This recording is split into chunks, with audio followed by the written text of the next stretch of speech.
The ocean above Bikini Bottom was slowly falling asleep. The late sunlight far away on the surface had turned to gold an hour ago, and now it sank deeper, scattering through the water like soft dust.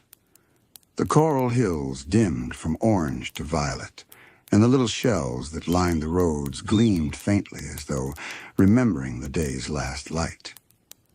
At the end of Conch Street, SpongeBob's pineapple stood quietly glowing from within, a warm orange lantern under the sea. The soft shimmer of his windows reached out into the blue, curling across the sand like sleepy ripples. Inside, everything was gentle motion. The small hum of his refrigerator, the bubbling of Gary's water dish, and SpongeBob himself drifting from room to room with the rhythm of someone preparing for a night that didn't need to hurry.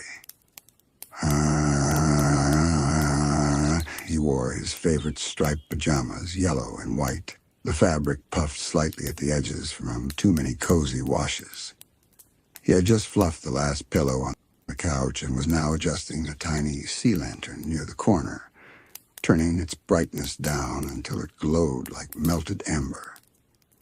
Perfect, he whispered to himself, hands on his hips. His square body reflected a bit of the light, giving him a soft outline like the glow of coral seen from far away. Gary watched from his bed near the window, his shell faintly iridescent under the lamp's hue. "Meow," he murmured. SpongeBob looked at him fondly. "You think it's too bright, Gary? Or just cozy enough?" Gary blinked slowly, his eyes drooping as if to say, "It's just right." SpongeBob nodded solemnly. "Cozy enough it is." He moved to the kitchen, humming a gentle tune, the kind of little melody that sounds like bubbles floating upward. He began laying out snacks on the counter. There were kelp chips in a starfish-shaped bowl, sea salt popcorn piled high in a wooden dish, and a small tray of tiny jelly snacks shaped like jellyfish. He poured warm cocoa made from kelp milk and stirred it until tiny bubbles floated to the surface. Each one shimmered for a second before quietly popping. The clock on the wall ticked softly, a rhythm like waves against rock. SpongeBob glanced up at it and smiled. "They'll be here any minute." He tidied one last time, though everything already looked perfect, and smoothed the edges of the big blanket spread across the floor. It had soft patterns of jellyfish and sea stars stitched into it, and the fabric rippled lightly each time he passed by. Then came the sound, ding-dong, the gentle chime of his doorbell. "Patrick!" SpongeBob beamed, rushing to the door. When he opened it, a pink blur greeted him. Patrick stood there, wrapped in a huge blanket that trailed behind him like a cape. He had his pillow under one arm, a bag of seaweed snacks under the other, and a toothbrush tucked behind his ear. "SpongeBob," Patrick said, smiling sleepily. "I'm here for the sleepover. Come in, come in." SpongeBob waved him inside, the warm light spilling over Patrick as he entered. "You're the first one to arrive. I've been getting everything ready." Patrick plopped onto the couch and sighed deeply, his body sinking into the cushions as if the sea had swallowed him. "It smells so good in here," he said dreamily. "Pineapple air freshener," SpongeBob said proudly.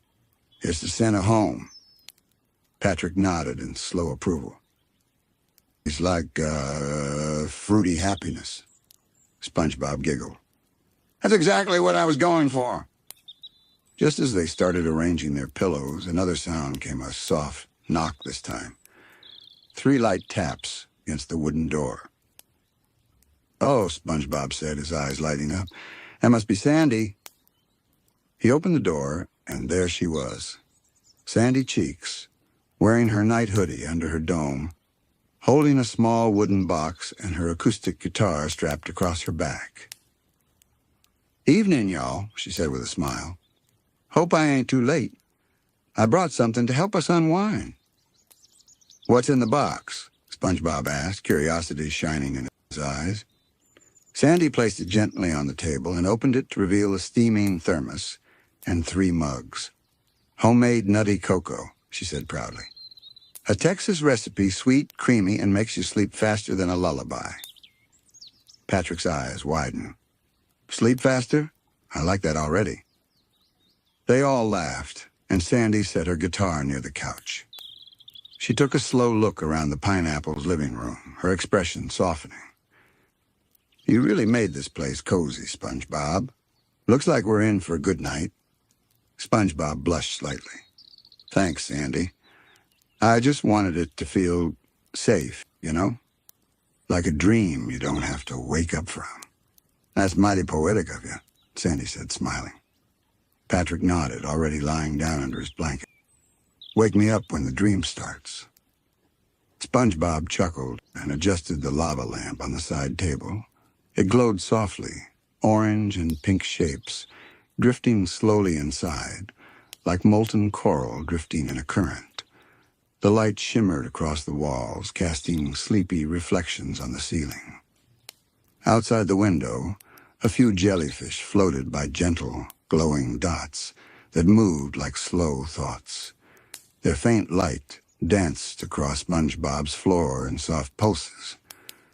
The 3 friends sat together, wrapped in the warm quiet of the sea.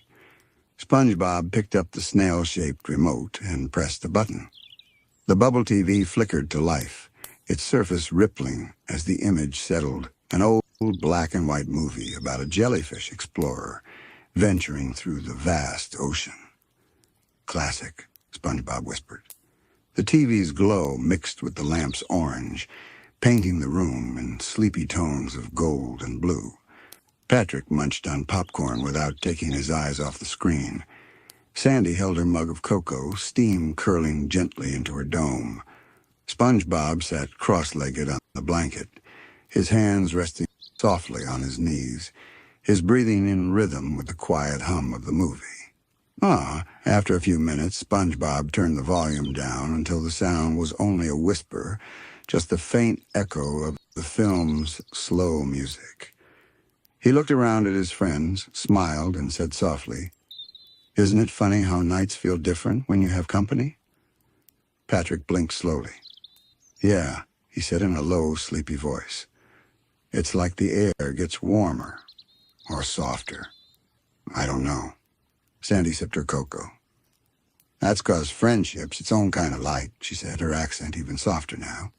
"Doesn't matter how deep the sea is, it still finds a way to glow." SpongeBob's eyes sparkled. "That's beautiful, Sandy." The 3 of them sat quietly, letting her words sink into the silence. Outside, the sea swayed gently, the faint hum of currents brushing past the house. Gary curled into his shell and purred softly, the small sound blending perfectly with the calm rhythm of the ocean. SpongeBob felt his eyelids grow heavier. He wasn't tired, not really, just relaxed in that perfect way where your thoughts slow down until they sound like bubbles drifting upward. Patrick yawned. "This is already the best sleepover ever." SpongeBob nodded, smiling. "And it's only beginning." The pineapple creaked softly as the water outside shifted.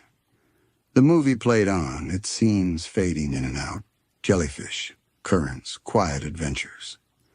The sound melted into the steady underwater heartbeat of the night. And in that peaceful stillness, SpongeBob thought to himself that maybe, just maybe, this was exactly what the sea was meant for. Nights that didn't need to end, and friends who didn't need to talk to understand each other. The movie flickered in black and white, its bubbles rising like sighs from another time. SpongeBob leaned his cheek on a pillow and watched the gentle shapes float across the screen. A jellyfish explorer drifted through glowing caverns, each pulse of light echoing through the water like a heart that beat slower than time. Patrick's eyes were half closed.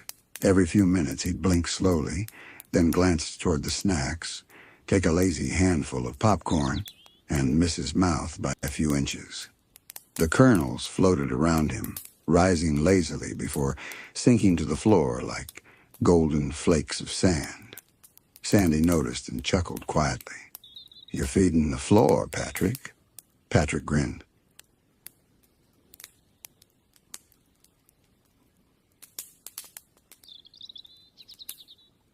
The floor was hungry. They all laughed softly, their voices small and warm in the big quiet of the room. The laughter faded naturally, like ripples after a pebble drops into still water. SpongeBob turned his gaze toward the window. Outside, the ocean was dark, but not empty. Gentle flashes of light rolled by tiny bioluminescent plankton, drifting in sleep. They made the world look alive, breathing, pulsing in rhythm with the friends' own slow breaths. "Look at that," SpongeBob whispered. "It's like the sea's dreaming, too." Sandy followed his gaze. "You're right. It's peaceful, just moving with the current. That's how nights should be." Patrick murmured, "I wish the whole world could feel like this." SpongeBob smiled. "Maybe it does when everyone's asleep." A small bubble escaped from the TV and floated upward, a perfect, round reflection of their tiny group. It rose toward the ceiling and shimmered for a few seconds before it softly popped, leaving nothing behind but a glimmer of light. Sandy poured them each another cup of warm cocoa. The sound was slow, gentle like a lullaby in liquid form. She handed SpongeBob his mug, and the warmth seeped into his hands immediately, a little sun glowing inside the underwater night. "Thanks, Sandy," he said softly. She nodded. Nothing better before bed than something warm. Patrick sniffed his mug appreciatively. "It smells like hugs." Sandy smiled. "That's 'cause it's made with kindness." Patrick nodded, satisfied. "Ah, I can taste that." They all giggled again, and for a while there was only the sound of sipping, the hush of the sea, and the faint hum of the pineapple's walls. The lava lamp glowed more slowly now. The colors had deepened. The orange turned into gold, the pink into a sleepy rose. Each shape rose, stretched, and fell back down again, like thoughts gently drifting toward dreams. SpongeBob sighed contentedly. "It's funny," he said, his voice quiet and smooth, "how sometimes the best nights don't need any big plans, just a little quiet and people you like." Sandy nodded. "That's what my grandma used to say. Peace doesn't need noise to be full." Patrick mumbled softly. "I like full peace." SpongeBob looked at him fondly. "You'd be the best peace expert, Patrick." Patrick's eyes were already drooping. "Thanks. I try my best." Sandy chuckled under her breath and pulled the blanket up around her shoulders. The edges shimmered faintly in the lamplight, rippling with each breath she took. Outside, the jellyfish passed again, slower now, like they too were settling down for the night. Their gentle pulses reflected through the glass and over the walls of the pineapple. The clock ticked softly from the kitchen, not loud, just present. It marked time the way waves mark the shore, not counting, just reminding that moments still move, even when they're still. SpongeBob rested his chin on his hands and stared at the ceiling. "You ever think about how quiet can be loud sometimes?" Patrick stirred, mumbling. "Like, how?" "Well," SpongeBob said, still looking up, "sometimes when it's quiet, you can hear things you don't usually notice. The sea breathing, the floor creaking, even your own thoughts saying nice things." Patrick blinked lazily. "Mine usually say snack time." Sandy laughed gently. "That counts too." They all went quiet again, but this time it wasn't empty. It was thick with comfort. Every sound, every movement, every slow heartbeat seemed part of a single rhythm, the rhythm of being safe, being together, being home. SpongeBob reached over and turned off the TV. The last flicker of light faded, and for a moment, The only illumination came from the lava lamp and the drifting glow outside. It was a softer, deeper peace now, the kind that wraps around you like a blanket you didn't know you needed.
Gary's shell made a ticking sound as he turned in his bed, adjusting himself for sleep. He purred once, then stilled. Patrick yawned, his voice a low, drawn-out hum. You ever notice how yawns make other people yawn? SpongeBob yawned almost immediately after him. Yeah, it's like a friendship thing. Sandy hid a smile behind her mug. It's contagious 'cause it's cozy. They yawned one after another, a little chain of soft sound that filled the room like music. SpongeBob's eyelids fluttered for a moment, but he shook his head slightly, sitting upright again. Not yet. We still have to do something fun before bed. Patrick perked up faintly. Fun? Sandy tilted her head. What kind of fun, SpongeBob? He grinned, a sleepy kind of excitement in his eyes. We could play a quiet game. Something relaxing but silly, like, what's that sound? Patrick blinked slowly. What's that sound? SpongeBob giggled. That's how you play. I make a sound, and you guess what it is. But the sounds have to be peaceful. No loud stuff. Sandy nodded approvingly. That sounds right up our alley. Let's hear it. SpongeBob rubbed his hands together, thinking. Then he took a deep breath, leaned in, and made a gentle glub, glub, glub noise with his cheeks. Patrick stared for a moment, then whispered dramatically. A sleepy jellyfish floating through soup. SpongeBob burst into quiet laughter. No, it was bubbles from a kelp teapot. Sandy chuckled softly. That's adorable. All right, my turn. She closed her eyes and tapped her tail softly against the floor. Tuck, tuck, tuck. The sound was gentle, like soft rain on a tin roof. SpongeBob tilted his head. Raindrops on coral? Close, Sandy said with a grin. It's rain hitting my tree dome roof back home in Texas. Patrick smiled dreamily. That sounds like a happy nap. The game continued in slow, quiet turns, each sound softer than the last. Each guess sillier and sleepier. The laughter between them was the best kind, small, effortless, and gone as soon as it came, leaving only warmth behind. By the time they had finished, Patrick was halfway lying down, his voice mumbling between breaths. I like games that feel like dreams. SpongeBob nodded, eyes heavy now. Me too. The lava lamp dimmed again, its colors blending into deep amber. The pineapple's glow faded to a gentle hush. Everything friends, furniture, even the air seemed to slow together, moving in harmony with the sea outside.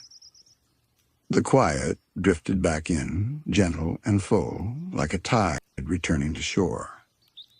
The game of sounds had dissolved into giggles, then into yawns, and now even the giggles were soft echoes, fading in the warm water of the room. SpongeBob sat cross-legged on the blanket again, his eyes half closed. The corners of his mouth curved in an absent smile. The lava lamp's shapes moved slower than ever, each golden drop rising with the patience of the sea itself. Patrick had rolled onto his back, staring at the ceiling with a kind of happy emptiness, his pillow balanced lopsided under his head. "I can feel my thoughts swimming," he murmured. Sandy stretched her arms, her voice barely above a whisper. "That means you're doing it right. That's what rest is, letting your thoughts float." The three of them just breathed together for a while. The sound of their breath mixed with the faint bubbling of the snail bowl and the soft clicks of the clock. Every sound melted into every other until there wasn't really sound anymore, just one soft ocean heartbeat. SpongeBob glanced at the window again. The jellyfish outside were gathering now, dozens of tiny lanterns drifting slowly in lazy spirals. Their bodies pulsed with gentle rhythm, blue fading to lilac, lilac fading to pale gold. The whole ocean looked like it had exhaled and was resting. "They came to visit," SpongeBob whispered. Patrick blinked up at them. "Do you think they know we're having a sleepover?" Sandy smiled, eyes glowing faintly from her dome light. "Maybe they do. Creatures can feel that kind of peace. Maybe they're having their own sleepover out there." SpongeBob imagined the jellyfish floating in circles, brushing each other lightly, trading dreams through the water. The thought filled his chest with warmth. He stood and dimmed the last lamp just a touch more. The glow softened to a deep amber, wrapping the room in a gentle underwater dusk. The walls of the pineapple reflected faint ripples of light, each curve moving like the slow stretch of a wave. Patrick yawned. "I think the floor is softer now." SpongeBob giggled. Maybe the floor got sleepy too. They all lay back together, SpongeBob on his beanbag, Patrick half on the blanket, Sandy sitting cross-legged with her guitar resting across her lap. For a moment, no one spoke. The silence felt thick in a good way, like being wrapped in layers of calm. Then Sandy plucked a few strings on her guitar, testing them. The notes shimmered out softly, the vibrations so smooth they felt like part of the water around them. "You gonna play something?" SpongeBob asked quietly. Sandy nodded.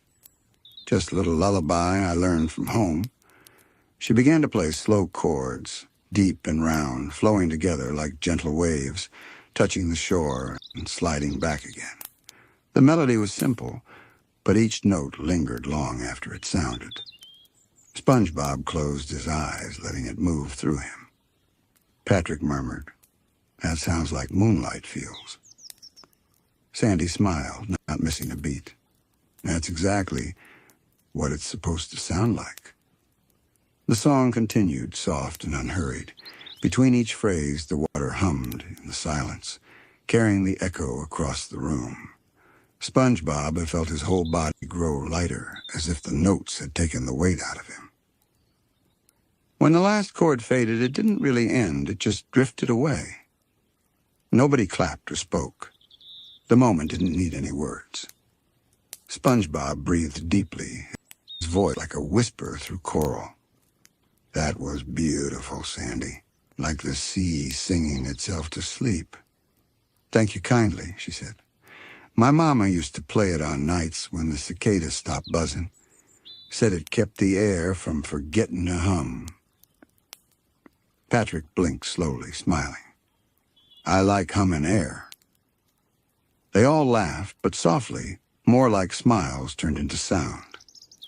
The jellyfish outside seemed to hear it. Their glow brightened for a few heartbeats. before dimming again. The night was deep now. Everything in the pineapple house was slow, the clock, the light, even the drifting dust motes in the air. It was the kind of stillness that feels alive, like every particle of space has finally found where it belongs. SpongeBob rested back, arms behind his head. "You ever think," he said drowsily, "that the ocean has dreams of its own?" Sandy turned toward him, thoughtful. What kind of dreams would a whole ocean have? "Maybe it dreams about the creatures it keeps safe," SpongeBob said softly. "Like we dream about our friends." Patrick hummed, half asleep already. "Then maybe tonight The idea hung there like a soft bubble round, glimmering, slowly rising. None of them said anything after that.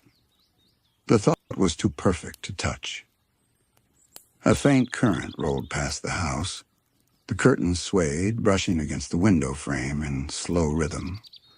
The temperature, the way nights do when they start to deepen into true rest.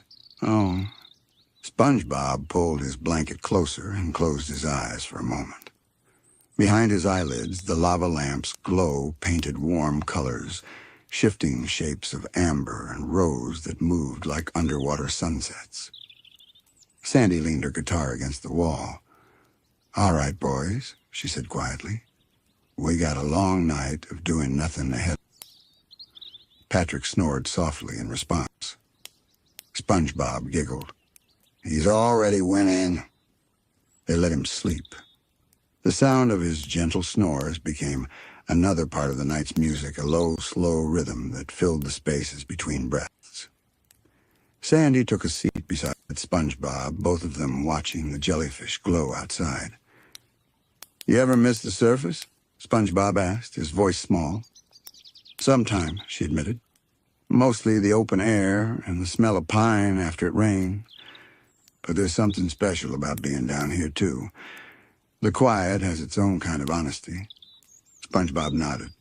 "Yeah, down here. Even silence feels alive."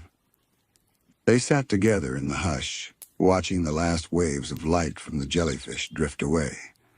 SpongeBob felt his eyelids get heavy again, but he fought to keep them open just a little longer. The sea outside grew darker until only the faintest blue glow remained. Inside, the warmth of friendship lingered like candlelight that didn't need a flame. Sandy adjusted her blanket and whispered, "Night's still young, but it's already peaceful as a dream." SpongeBob smiled. "That's what I was hoping for." A tiny bubble floated from Gary's dish, rose slowly between them, caught the lamplight, and shimmered gold. Both of them watched it climb until it touched the ceiling and disappeared without a sound. "Perfect," Sandy whispered. And SpongeBob, eyes closing now, murmured back, "Yeah, perfect." The clock ticked once more. The pineapple creaked softly as the current shifted. Then everything was still enough that if someone listened closely, they might have heard the sea dreaming right along with them. The night deepened slowly, like ink spreading through calm water.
calm water.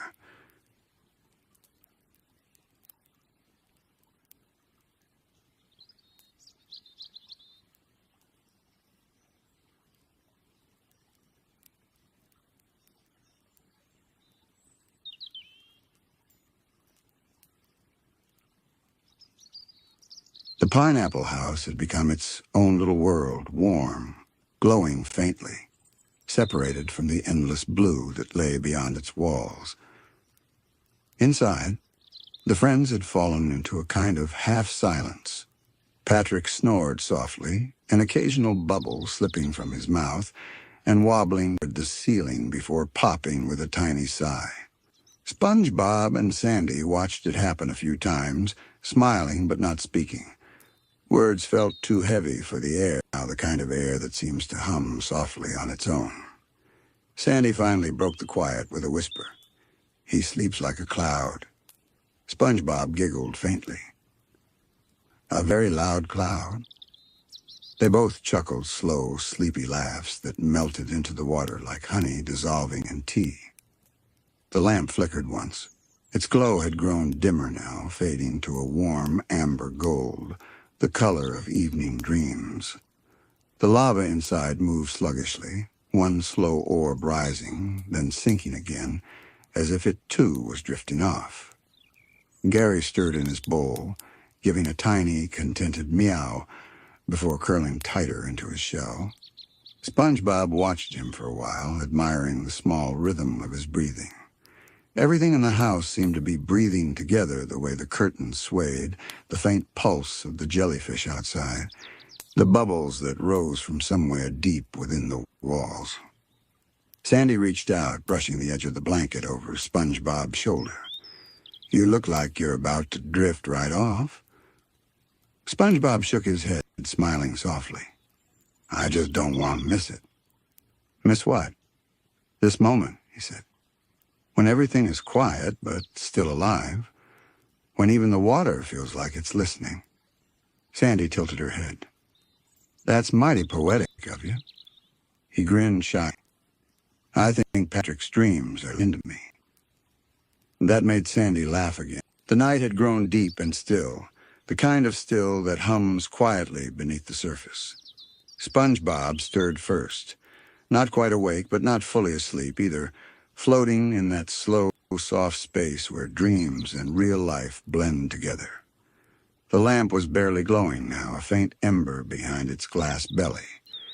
It pulsed gently with the rhythm of the room, painting long shadows on the walls. Patrick let out a long sigh, rolling slightly in his sleep. No more cookies. They're swimming away." SpongeBob giggled softly. His voice sounded strange in the quiet, like bubbles escaping from a seashell. "You're dreaming again, Patrick." Patrick didn't respond, but the corners of his mouth lifted into a small smile. Sandy, who'd been resting with her helmet tilted back against the pillow, opened one eye.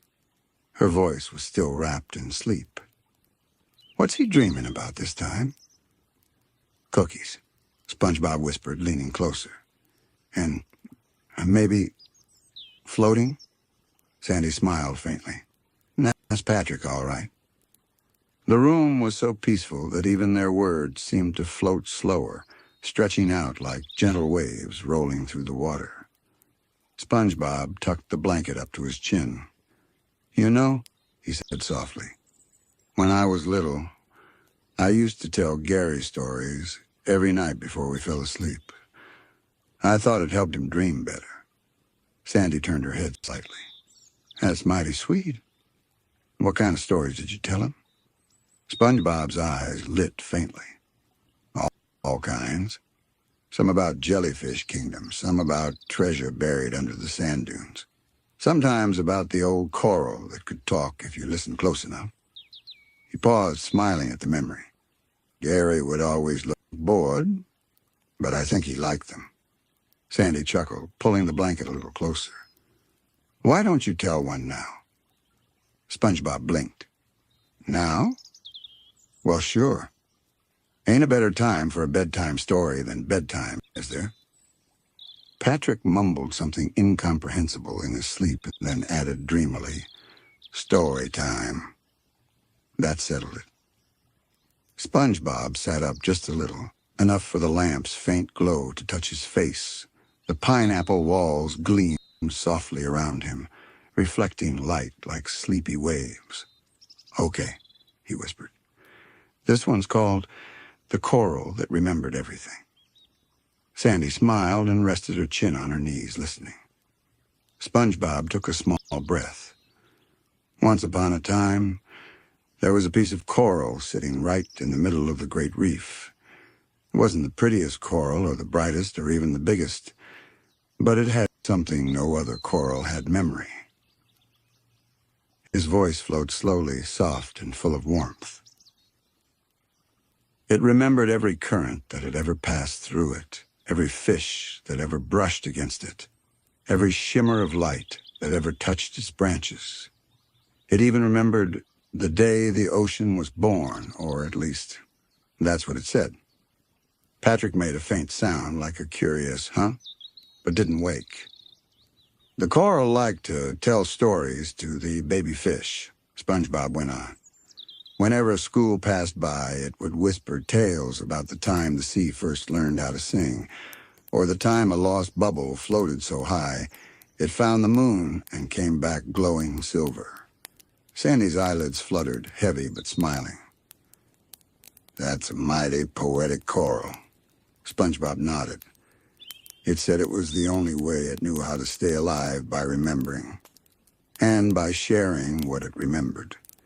Because if you don't tell your stories," he said softly, "they start to fade away." Sandy's voice was a whisper now. "That's true for us, too." SpongeBob looked at her. "Yeah." He let the silence breathe for a few moments before continuing. "One day," he said, "the coral noticed that the sea around it was getting quieter. Fewer fish swam by. Fewer bubbles rose from the sand. The ocean had gone still, like it was holding its breath." He paused. "So the coral whispered its stories louder, hoping someone would hear. It told stories about sunlight and laughter and the smell of salt, about every tiny miracle that made the sea what it was." Patrick mumbled again, turning over. "Cookies in the coral." SpongeBob smiled. "Even Patrick's listening." Sandy chuckled softly. "He's getting the bedtime story straight from the Dream Channel." SpongeBob's voice grew even gentler. "And when the ocean finally moved again, when the current came rushing back, it carried the coral stories with it. The words swirled through the water, drifting into every shell, every rock, every ripple. So even after the coral grew old and faded away, the ocean kept telling its stories. Every wave, every tide, they were all just the coral remembering." The room was completely still. Even Gary had stopped shifting. Sandy spoke after a moment, her voice low and thoughtful. "That's a fine story, SpongeBob. Real gentle. Sounds almost like something the sea might tell itself on a quiet night." SpongeBob blushed faintly. "Thanks. I like to think the ocean has a big memory, too. Like it keeps everything we ever said or did somewhere deep down." Sandy's gaze softened. "I reckon it does. Maybe that's why the waves always sound familiar." They both smiled the kind of smile that doesn't need to show teeth, just warmth. Outside, a faint shimmer passed across the window. Maybe a distant fish, maybe a wandering jellyfish, maybe just the current shifting slightly. Whatever it was, it moved gently, almost like it was bowing to the story that had just been told. SpongeBob settled back into his blanket. "Your turn, Sandy." She raised an eyebrow, amused. "My turn?" "Yeah," SpongeBob said, his eyes bright with sleepiness. "Everyone's got a story before bed. Helps the dreams find their way in." Sandy laughed quietly. "Well, I don't know if I can top a talking coral, but I'll give it a try." She thought for a moment, eyes half closed, then began, her accent slow and soothing. All right, here's one from when I was little, a story my granny used to tell. It's about a breeze that forgot how to move. SpongeBob leaned closer, his eyes wide, his smile gentle. The breeze, she began, was real small, just a baby breeze, born on a quiet summer day. But it didn't want to blow. It liked sitting still, listening to the trees instead of rustling them. The other breezes would laugh and say, "You ain't a breeze if you don't move." But that little one just smiled and said, "I move when I'm ready." SpongeBob giggled softly, already enchanted. Outside, the ocean seemed to echo Sandy's slow drawl. A faint current brushed past the window, a soft sound like breath against glass.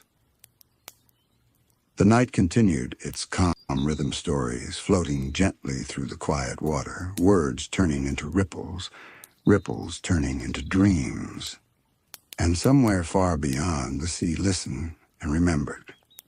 Sandy's voice floated through the room like a current, slow, calm, easy. So this little breeze, she continued, sat and watched the world go by. The tall grass swayed when the big winds passed, but our little breeze didn't move. The clouds drifted, the trees danced, even the birds tilted their wings and rode the gusts, but that breeze just sat there, listening.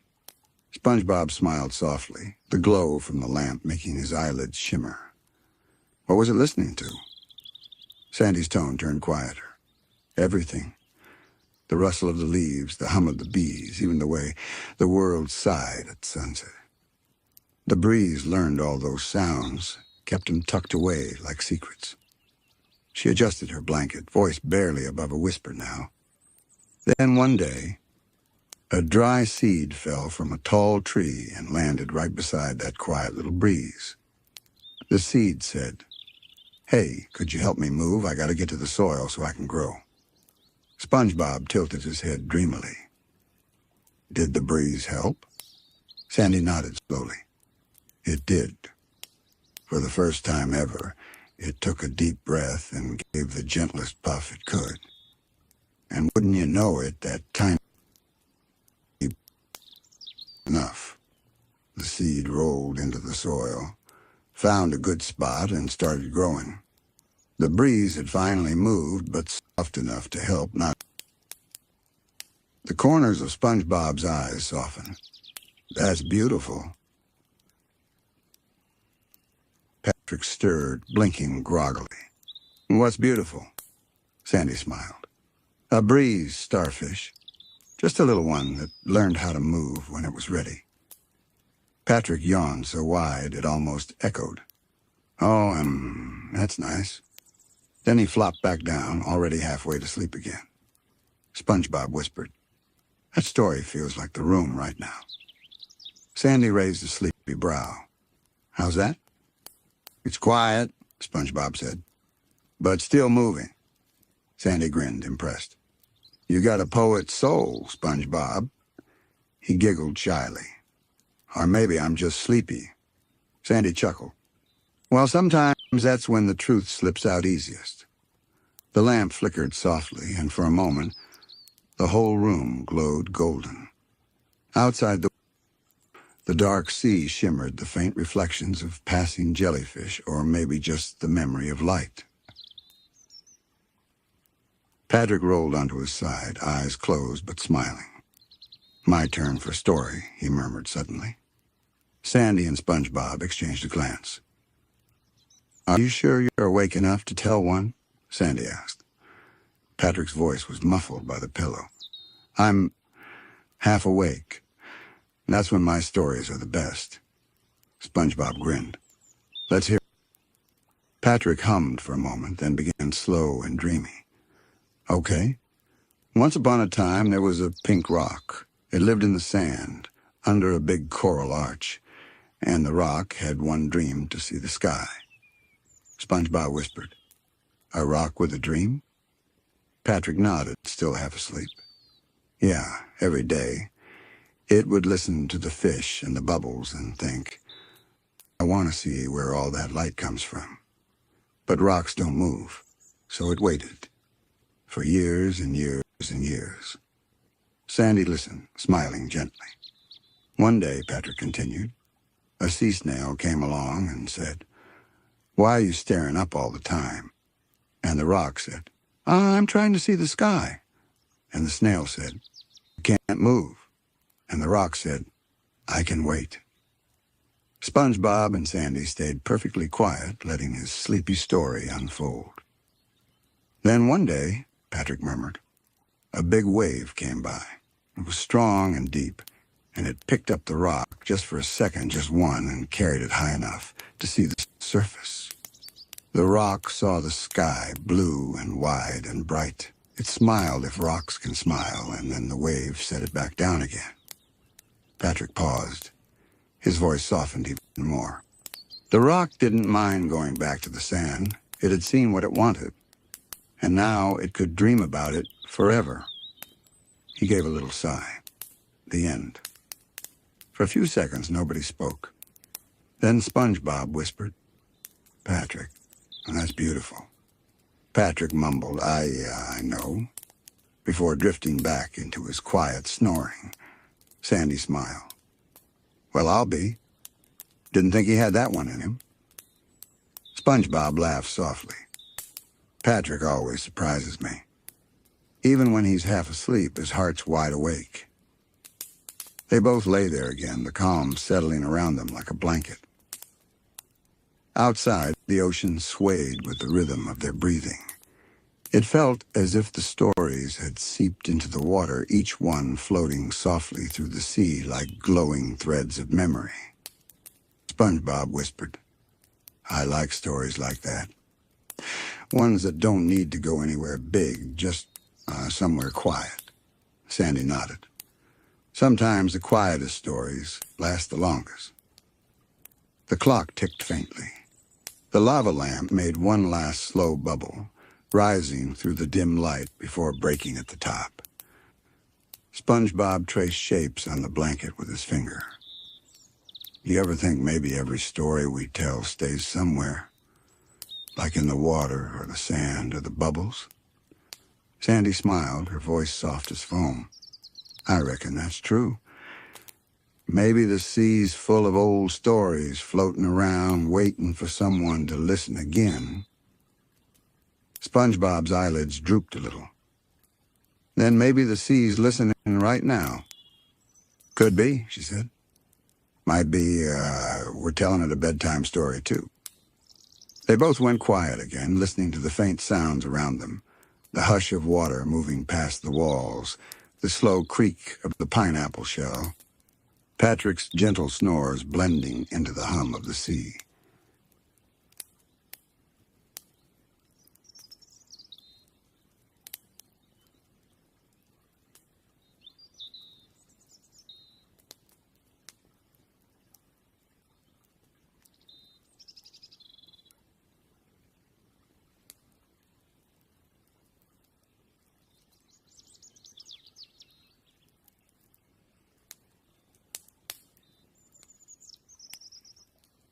It was the kind of quiet that didn't feel empty. It felt alive, like everything in the world had settled just enough to listen.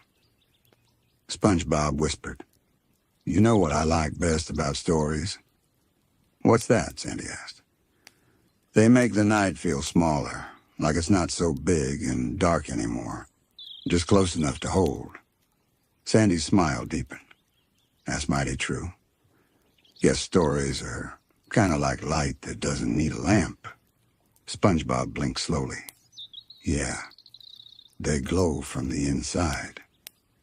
He yawned, stretching gently, his spongy arms making small waves in the blanket. "You think, you could tell one more? Just a little one?" Sandy chuckled. "One more, huh? You're worse than a hatchling at bedtime." SpongeBob grinned, already half asleep. "Maybe."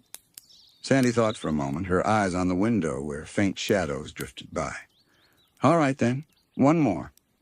But this one's so soft, you might fall asleep before I finish." SpongeBob murmured, "Promise?" Sandy smiled. "Promise." She leaned back, her voice turning to a whisper so gentle it almost blended with the sea. Once there was a bubble that never popped. The rest of her words melted into the calm, a lullaby made of stories, light, and ocean hush wrapping around them like the slow breathing of a world falling asleep. The room had dimmed to a soft, dusky amber. The flickering glow from the lava lamp painted the walls in slow waves of orange and gold, like the inside of a candle flame.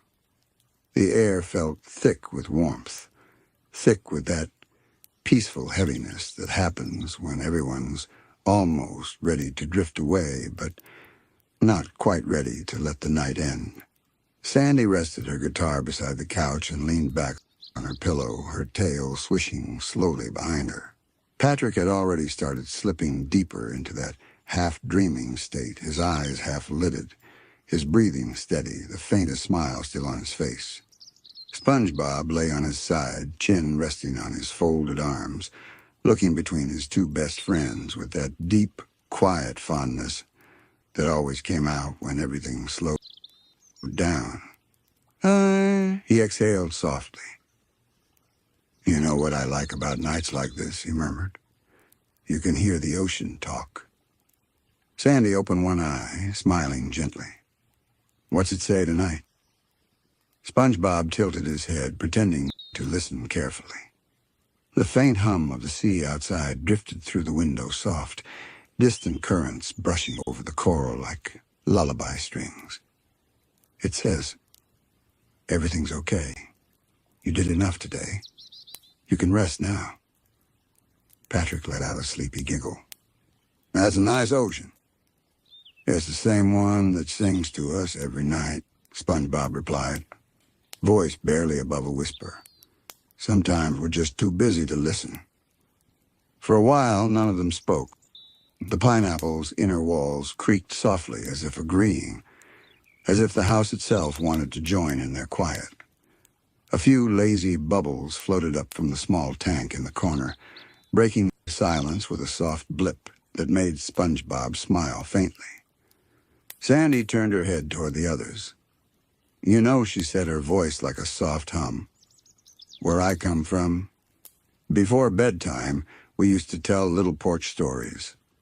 Just easy tales that make the night feel longer and softer. Want me to tell one? Patrick's arm flopped up lazily. Mm-hmm. SpongeBob's eyes brightened just a little. Yes, please. I love your stories. Sandy nodded, thinking for a second. All right, then. Here's one about the first time I ever saw the stars from under the ocean. The two friends listened closely, though neither moved. Sandy's voice came out low and slow, like she was talking to the rhythm of the sea itself. When I first moved down here, she began, I didn't know if I could get used to the quiet back home. There's always the sound of wind through the trees, crickets, sometimes a coyote howling far off. But here it's just the hum of the deep. At first, it felt too still. I used to sit by the window in my dome and just stare out into the dark. One night, though, I saw these lights far away, little sparkles floating up from the trench. They looked just like the stars back home. She smiled faintly, eyes half closed. Turned out they were a swarm of tiny bioluminescent shrimp. But I didn't care. For a few minutes, I just pretended I was sitting on my old porch again, under a Texas sky. And for some reason, it made me feel less alone. The room fell quiet again after that. A small bubble drifted up from Patrick's drink. SpongeBob blinked slowly, his eyes glossy with the reflection of the lava lamp's warm pulse. That's beautiful, Sandy whispered. It's like the ocean made new stars for you. Sandy chuckled softly. I guess it did, huh? Patrick turned over on his pillow, his voice thick and slow. My favorite star is the one that shines in my dreams. It's shaped like a donut. SpongeBob giggled quietly, covering his mouth so the sound wouldn't break the calm. A donut star? That's perfect. Patrick nodded, eyes still closed. Yeah, it floats above me and smells like sprinkles. Sandy grinned. Sounds like you're kind of heaven, partner. Mm-hmm. Patrick mumbled, his words fading into the slow rhythm of his breathing. SpongeBob reached for his notebook, the one he sometimes used for doodles and dreams, and flipped to a blank page. The paper rustled softly. I like to write little stories, too, he said, a voice gentle. Sometimes they don't make much sense, but they feel like memories from another world. Sandy tilted her head. You got one to share? He smiled shyly. Maybe just a tiny one. He glanced down at the page, then read softly, like someone reciting a dream aloud. Once upon a time, there was a bubble who was afraid of popping. It floated through the ocean, avoiding rocks, coral, even the gentle breezes. One day it saw another bubble drifting happily beside a jellyfish, laughing at every wave. The scared bubble asked, Aren't you worried you'll pop? And the happy bubble said, I might. But until then, I get to see everything shine. He closed the notebook slowly, tracing a finger over the cover. That's it. Sandy's eyes softened. That's sweet, SpongeBob. Patrick murmured without opening his eyes. That bubble was brave. SpongeBob looked at his friends, his heart full of that quiet, glowing peace. Yeah, he whispered. It really was. Outside, the sea pressed gently against the windows, a low, constant hush that seemed to wrap around them like a blanket. The light from the lava lamp slowed, its golden blobs now moving as if half asleep. The pineapple house had settled into its rhythm, the pulse of the deep, the sigh of dreams, the soft murmur of friends who didn't need to talk anymore. The night had grown deeper in Bikini Bottom, that soft, silken part of the night when even the coral seems to breathe slower. The moon above the ocean shimmered faintly through the surface, sending ghostly ripples of silver light into SpongeBob's pineapple home. Inside, all was still. For a long while, there was nothing but the gentle hum of water moving through the quiet house, that and the faint tick-tick of the wall clock shaped like a jellyfish. But then, somewhere between the space of two breaths, a sound broke through the calm. Grumble. It was quiet at first, but in the silence it sounded like thunder. SpongeBob's eyelids fluttered. He blinked once, then twice, the room still half wrapped in darkness. His eyes adjusted to the soft gold glow of the lava lamp that was still pulsing faintly in the corner. He sat up slowly, rubbing his eyes. Huh? Another grumble. He looked around the living room. Patrick was sprawled across 3 pillows, mouth open, snoring softly. Sandy was curled under her blanket on the couch, her helmet fogged with sleep. Gary was still coiled in his snail bed, a faint bubble floating from his nose with every breath. SpongeBob tilted his head, whispering, Who's hungry? Another grumble, louder this time, and it was followed by a quiet, half-asleep mumble. Donuts. SpongeBob smiled, realizing the sound had come from Patrick's belly. Oh, Patrick, he whispered with a tiny giggle. You're dreaming about snacks again. Patrick stirred, mumbling again. Snack? Now? SpongeBob looked toward the kitchen. The thought passed through his head like a bubble, small, shiny, and impossible to ignore. Well, he whispered to himself, maybe a little midnight snack wouldn't hurt. He tiptoed across the floor, at least as quietly as a sponge could tiptoe. The wooden planks creaked softly under his square feet. He pushed open the kitchen door, and a soft wash of blue light spilled from the moon through the round window. Inside the kitchen, everything looked a little dreamlike. The pineapple wallpaper glowed pale gold. the edges of the furniture blurred by the slow drift of the water. SpongeBob floated gently toward the refrigerator and opened it with a faint squeak. Cold light burst into the room. The fridge was a treasure chest of comfort: jelly jars, coral cookies, seaweed salad, and a tall jug of kelp juice sitting proudly on the top shelf. SpongeBob rubbed his hands together. Let's see. Something cozy, something soft. He pulled out a bowl of leftover spaghetti kelp, the kind he'd made for dinner, and a plate of little sponge-shaped sugar cookies that he'd baked earlier, just in case of emergencies.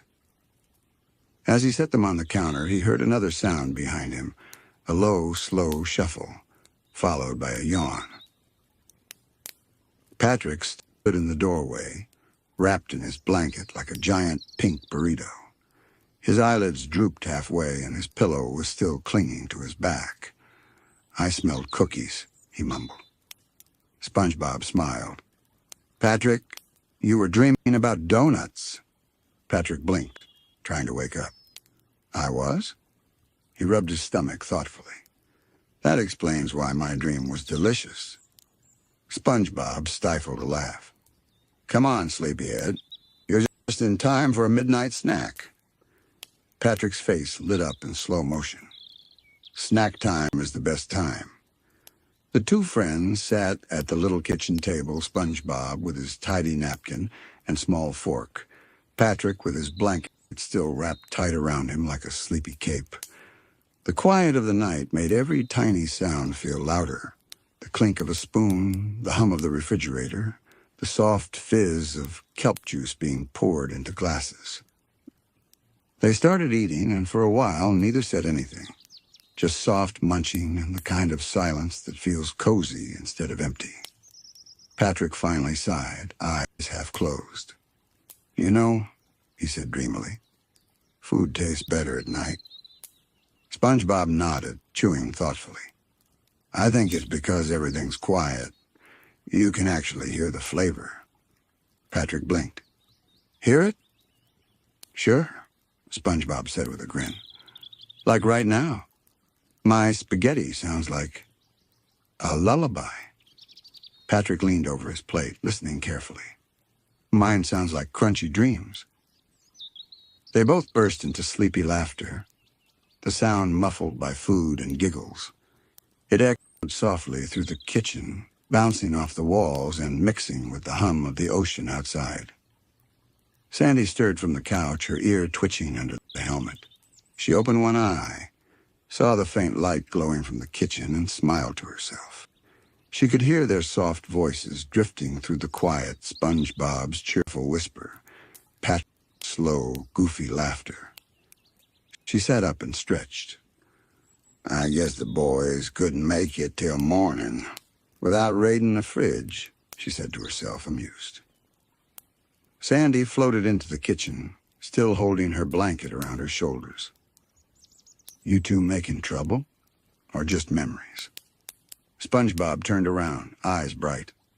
Sandy, we were just having a tiny midnight feast. Patrick held up a cookie proudly. We're hearing the flavors. Sandy chuckled, shaking her head. Well, don't leave me out, sugar. Pass me one of those cookies. SpongeBob slid the plate toward her. Help yourself. Sandy took a bite and smiled softly. You weren't kidding. These do taste better at night. The three of them sat around the little table, the moonlight pooling gently on the counter. The lava lamp's glow from the other room reached the kitchen door in faint waves, blending orange and blue into something calm and timeless. They didn't talk much, just quiet bits of conversation floating between them like bubbles. Remember that time we stayed up all night waiting for the jellyfish migration? Oh yeah, we fell asleep 5 minutes before they came. And they landed on Patrick's head. Best nap ever. Laughter rose again, small, sleepy, genuine. Then came that familiar rhythm again, the sea moving through the world, the slow breathing of everything around them. It filled the space between their words until the conversation naturally faded away. Patrick slumped forward, resting his head on the table. I think I'm snack sleepy now. SpongeBob nodded, voice soft. That's a real thing. Happens right after dessert. Sandy yawned, her helmet fogging slightly. Reckon it's about that time again. The three friends sat there a little longer, their heads drooping, their smiles faint and warm. Outside, the moon began to move west, its light sliding slowly down the side of the pineapple. Inside, everything pulsed softly with the quiet rhythm of contentment, a cozy, full silence after laughter. The night was still theirs, but now it carried the peaceful weight of full bellies, sleepy smiles, and soft friendship. And somewhere between bites and dreams, the house sighed with them a gentle, glowing hush that promised only rest. The kitchen had settled into that half-dreamy glow that only happens deep into the night, the hour where even laughter sounds sleepy and time feels soft around the edges. The lava lamp's light from the living room reached the edge of the table, painting slow, golden ripples across the dishes. Patrick's head rested on the tabletop now, one cheek pressed against a cookie crumb. He mumbled something unintelligible, then giggled faintly as if whatever he'd said had been funny to himself. SpongeBob leaned back in his chair, still wide awake in that peculiar, quiet way. His eyes glimmered in the moonlight as he tapped his spoon gently against his empty bowl, letting it ring out like a little bell. Listen, Patrick, he whispered. I think the spoon just said ding. Patrick's eyes opened halfway. It said what? Ding. SpongeBob repeated softly, tapping it again. That's the sound of happiness. Patrick blinked slowly, considering this. So every time I eat pudding, I make happiness noises. Exactly, SpongeBob said, smiling proudly. You're basically an orchestra of joy. Patrick grinned drowsily. Wow, I should eat pudding more often. Sandy chuckled quietly from her seat beside them. Boys, y'all got the strangest philosophy. But I'll hand it to you. It's peaceful. SpongeBob beamed. Peaceful is the goal. Tonight's all about calm minds and full tummies. Patrick lifted his head slightly, his eyes wandering toward the fridge again. You think the fridge ever gets lonely? Sandy blinked, amused. Lonely? Why would a fridge be lonely? Patrick shrugged, half wrapped in his blanket. It just sits there, in the dark, keeping everything cold while we're out here being warm. SpongeBob tilted his head. That's kind of poetic, Patrick. Patrick looked proud for a moment. Thanks. Maybe I should write poems. Go ahead, Sandy said, smiling softly. Let's hear one. Patrick straightened slightly, cleared his throat, and in his slowest, most serious tone began, Ode to a Fridge. You hum all night, never taking a bite, keeping snacks safe, till it's snack time light. SpongeBob gasped dramatically, clapping softly.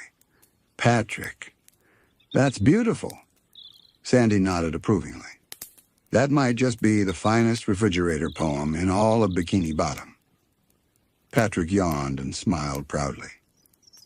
I dedicate it to cookies everywhere.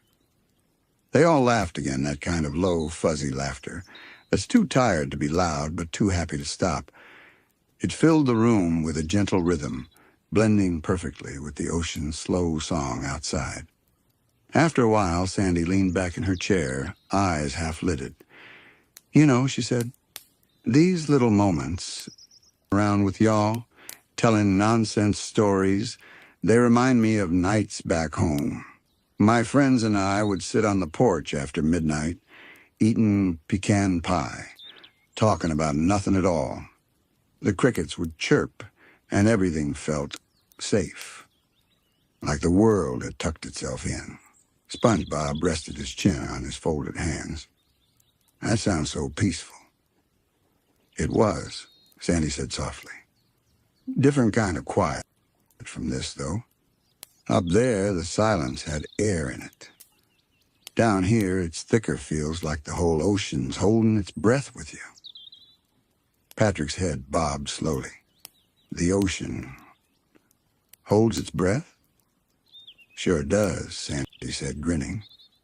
At least it feels that way when everything goes still like this. SpongeBob smiled dreamily. I like thinking that the ocean takes naps too. Patrick nodded sagely. Maybe that's what waves are. The ocean snoring. They all paused, letting that image linger, the vast ocean, asleep, breathing slow and steady under the moon. Sandy laughed softly. Patrick, that might just be my new favorite way to think about waves. SpongeBob looked out the window beside the kitchen sink. The view was beautiful. The dim coral glowed faintly under the moonlight, and tiny jellyfish drifted past like slow lanterns. Their light shimmered against the glass, painting silver trails across SpongeBob's face. He whispered, mostly to himself, Sometimes I forget how pretty everything is when the world's asleep. Sandy followed his gaze and nodded.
That's 'cause we're always rushing in the daytime.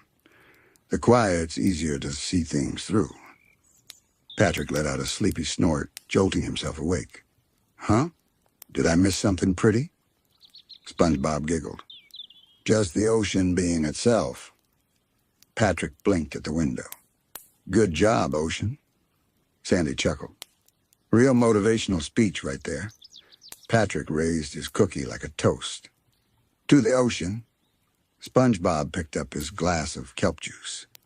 To friendship. Sandy lifted hers, smiling warmly. And to cozy nights. Their glasses and cookie touched softly in the middle of the table, a quiet clink that rang out like a tiny promise. For a while, they just sat there, sipping and nibbling and breathing in the calm. There was no rush, no next thing to do, only the moment, suspended in the warm hush of midnight. SpongeBob leaned forward, voice barely more than a hum. You know what I think the best part of sleepovers is? Patrick raised a lazy eyebrow. Snacks? SpongeBob laughed softly. Well, yes. But also, the way the night feels longer when you're not alone, like time stretches itself out to make room for laughter. Sandy smiled, her tone tender. That's mighty true, SpongeBob. Nights with friends always last a little longer. Patrick sighed contentedly. I hope this one lasts forever. SpongeBob's voice softened. Maybe it can, in our dreams. Sandy tilted her head, watching him thoughtfully. That's a nice thought, partner. Dreams pick up right where the night leaves off. SpongeBob smiled faintly.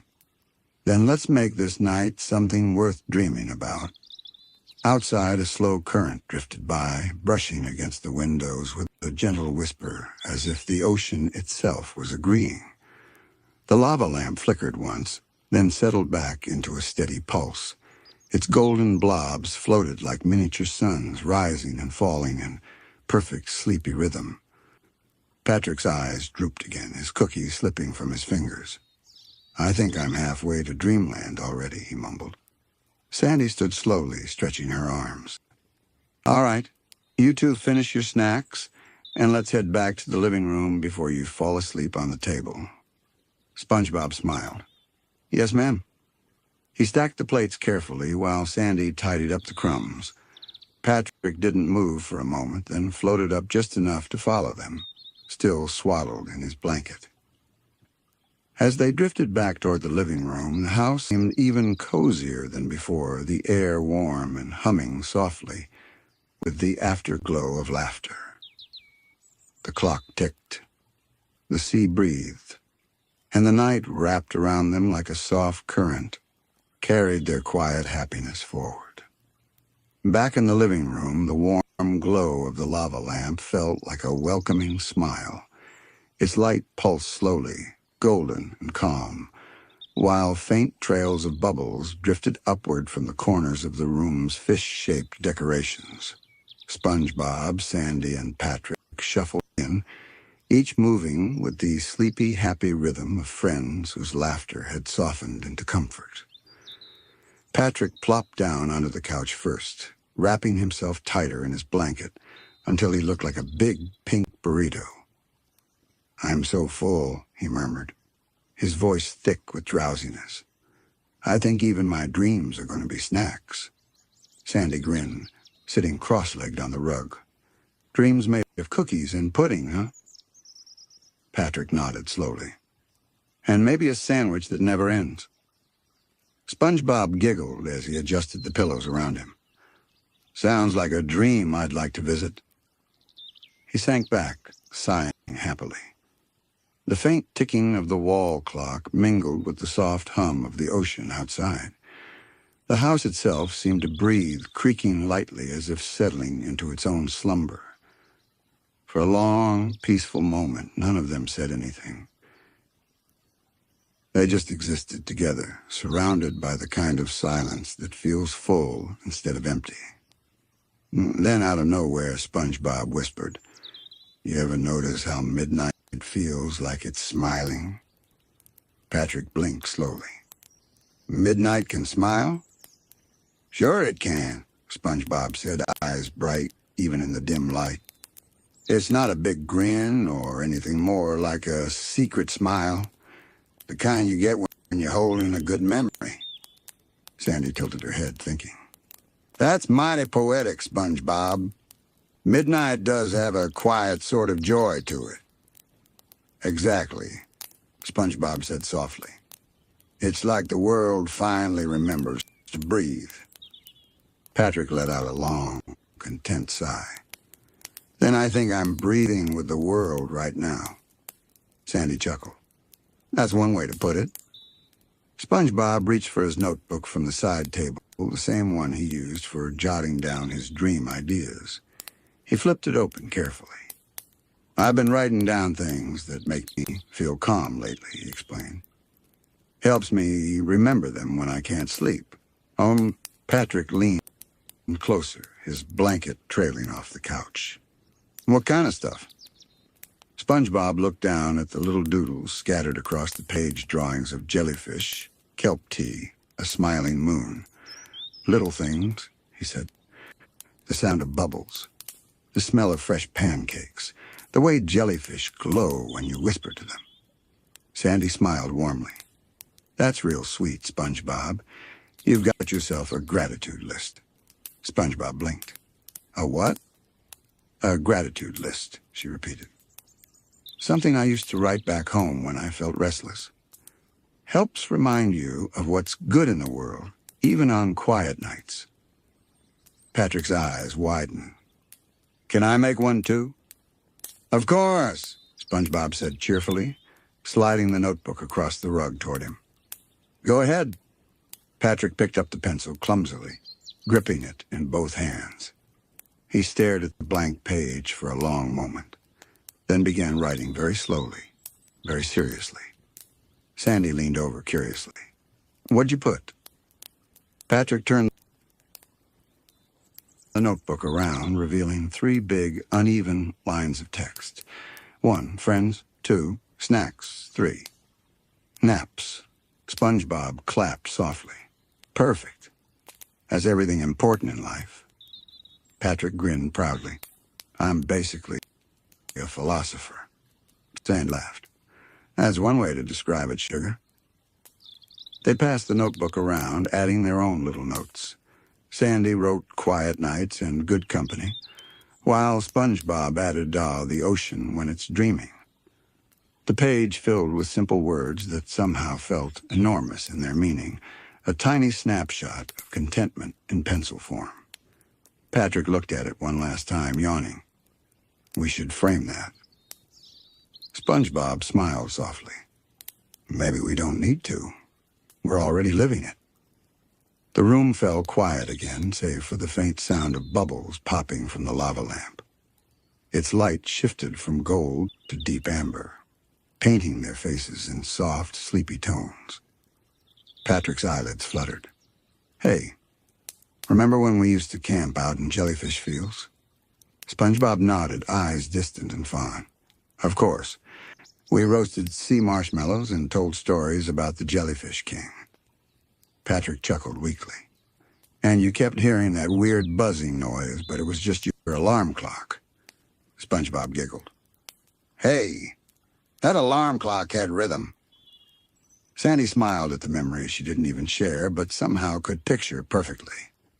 "Sounds like y'all been having since forever." SpongeBob turned to her. "Yeah. Every time felt like the first, though. That's what I love about them." Patrick murmured dreamily. "Yeah. Same snacks, the same laughs.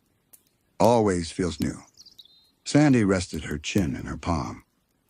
"You know, there's something magic that don't get old. Same stories, same folks, but the heart behind it keeps growing." "That's beautiful," SpongeBob whispered. Sandy smiled modestly. "Guess the midnight air makes poets out of all of us."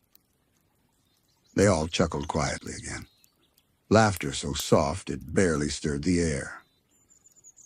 Patrick's breathing began to slow, his head lolling to one side. His blanket slipped to the floor, and SpongeBob gently tucked it back around him. "There you go, buddy," SpongeBob whispered. "Stay cozy." Patrick mumbled something like, "Thanks, Cookie Fridge," before drifting deeper into sleep. Sandy shook her head affectionately. "He's one of a kind." SpongeBob nodded, voice soft. "He really is." They watched him for a while, the steady rhythm of his breathing filling the room. There was something soothing about it, the way Patrick could sleep anywhere, anytime, with total peace. Sandy leaned back against the couch, her eyes beginning to close too. "You mind if I just rest my eyes a bit?" "Not at all," SpongeBob said gently. "The ocean's singing us all to sleep tonight." Her lips curved into a faint smile. "Night, SpongeBob." "Night, Sandy."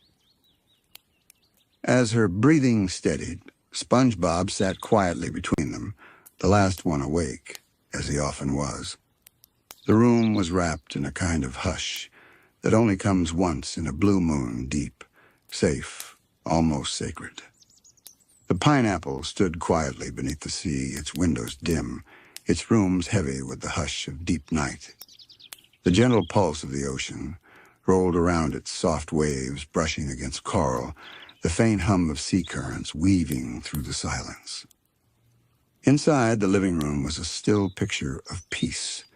The lava lamp, once golden and alive, had dimmed to a faint orange ember. The bubbles within it no longer rose. They simply hung suspended, as if even the light itself had decided to rest. SpongeBob lay curled on his side under his blanket, one hand still clutching a corner of the pillow like a child holding on to a thought. His breathing came slow and rhythmic, steady as the tide. Beside him was sprawled on his back, mouth slightly open, snoring in little bursts that puffed bubbles from his lips. Sandy, near the couch, slept sitting upright, her helmet fogged softly with each exhale. Her tail flicked lazily every few minutes, a quiet reflex of contentment. The fridge hummed faintly in the kitchen, a low, steady drone like the ocean's own lullaby. The clock on the wall ticked so softly it almost didn't exist. Every sound, every tiny vibration in the house was folded neatly into the quiet rhythm of the hour. The light of the moon drifted down through the window, bending through the sea above and painting everything in shades of blue. It fell across SpongeBob's arm, across Patrick's blanket, across Sandy's sleeping form. The glow looked alive, like it wanted to tuck them in, too. Then from somewhere deep within the house, a small sound began to grow, a quiet, almost musical hum. It wasn't the fridge, nor the clock, nor the ocean outside. There was something softer, subtler, the faint sound of the sea inside the walls. The ocean was breathing. It sighed gently through the coral pipes, whispering through the pineapple's hollow frame. Each sound moved with a rhythm, a slow pulse that matched their breaths. It was almost as if the sea was listening to them sleep, humming along to their dream. The bubbles from the corners of the tank rose in slow motion, catching the dim light as they floated upward. A few drifted near the ceiling, clustering there like tiny, glowing stars. SpongeBob stirred faintly. His eyelids fluttered, not to wake, but to drift deeper into the soft, velvety dark that wrapped around him. His thoughts weren't quite thoughts anymore. They were shapes, sounds, ripples of memory that shifted and changed. In his half-dreaming state, he felt the ocean pressing against the walls, not heavy or cold, but comforting, like a giant blanket. He thought he could hear it whispering to him. "Rest, little sponge. The day's gone." The voice wasn't loud. It wasn't even separate from the sound of the sea, more like the feeling of being spoken to by water itself. He smiled faintly in his sleep, his fingers relaxing. The quiet deepened. A shadow passed over the window, a school of glowing fish moving slowly across the night. Their bodies shone in streaks of soft silver and pale green, each light flickering like a heartbeat. For a moment, the room shimmered with their glow, like dozens of tiny lanterns had drifted past. Patrick let out a long, content sigh that sounded suspiciously like the word snack, and turned over, his blanket wrapping around him like a cocoon. Sandy stirred next. She mumbled something about starlight on the prairie and lifted her helmet slightly, her face settling into an easy smile. The whole house seemed to hum with them, breathing, resting, dreaming. And then, as if on cue, the final light of the lava lamp flickered once, twice, and then it went out. The room was now wrapped completely in blue darkness. Only the faint silver light from the ocean filtered in, soft, faint, like the afterglow of a dream. The quiet that followed wasn't empty. It was full of gentle life, of water moving beyond the walls, of the slow beating of hearts in sleep. For a moment, the silence held everything, laughter that had faded hours ago, the scent of cookies still lingering in the air, the warmth of friendship that hadn't cooled even as the lights did. In the dark, SpongeBob's mind drifted further. He was somewhere between here and somewhere else, a soft, floating space where thoughts turned into dreams, and dreams turned into nothing at all. He felt himself weightless again, like earlier in the night when he dreamed of floating snacks and laughter. But now there were no cookies, no colors, just calm. He floated through it, a gentle current carrying him forward. He could see faint shapes in the darkness, glowing outlines of things he knew. His pineapple home, the jellyfish fields, the crusty crab sign far away in the blue. But they all seemed quieter now, like memories at rest. He drifted past them slowly, not wanting to disturb their peace. Somewhere deep below, a whale's song echoed long, low, and distant. The sound vibrated through the water, through the house, through SpongeBob's heart. It felt like the whole ocean was singing a lullaby just for them. Sandy's breathing matched the rhythm of the song. Patrick's soft snores joined in, syncopated and silly, but somehow perfect. And SpongeBob, in the middle of it all, smiled in his sleep, whispering something too quiet for words. Maybe it was thank you. Maybe it was good night. The ocean heard it anyway. Outside, the waves brushed against the coral cliffs, steady and slow. Tiny creatures, shrimp, snails, and small glowing fish, continued their quiet routines, their movements so subtle they became part of the sea's own breathing. Time drifted, but no one noticed. It could have been a few minutes or an hour, or a dream stretching into forever. In that space between sound and stillness, everything was safe.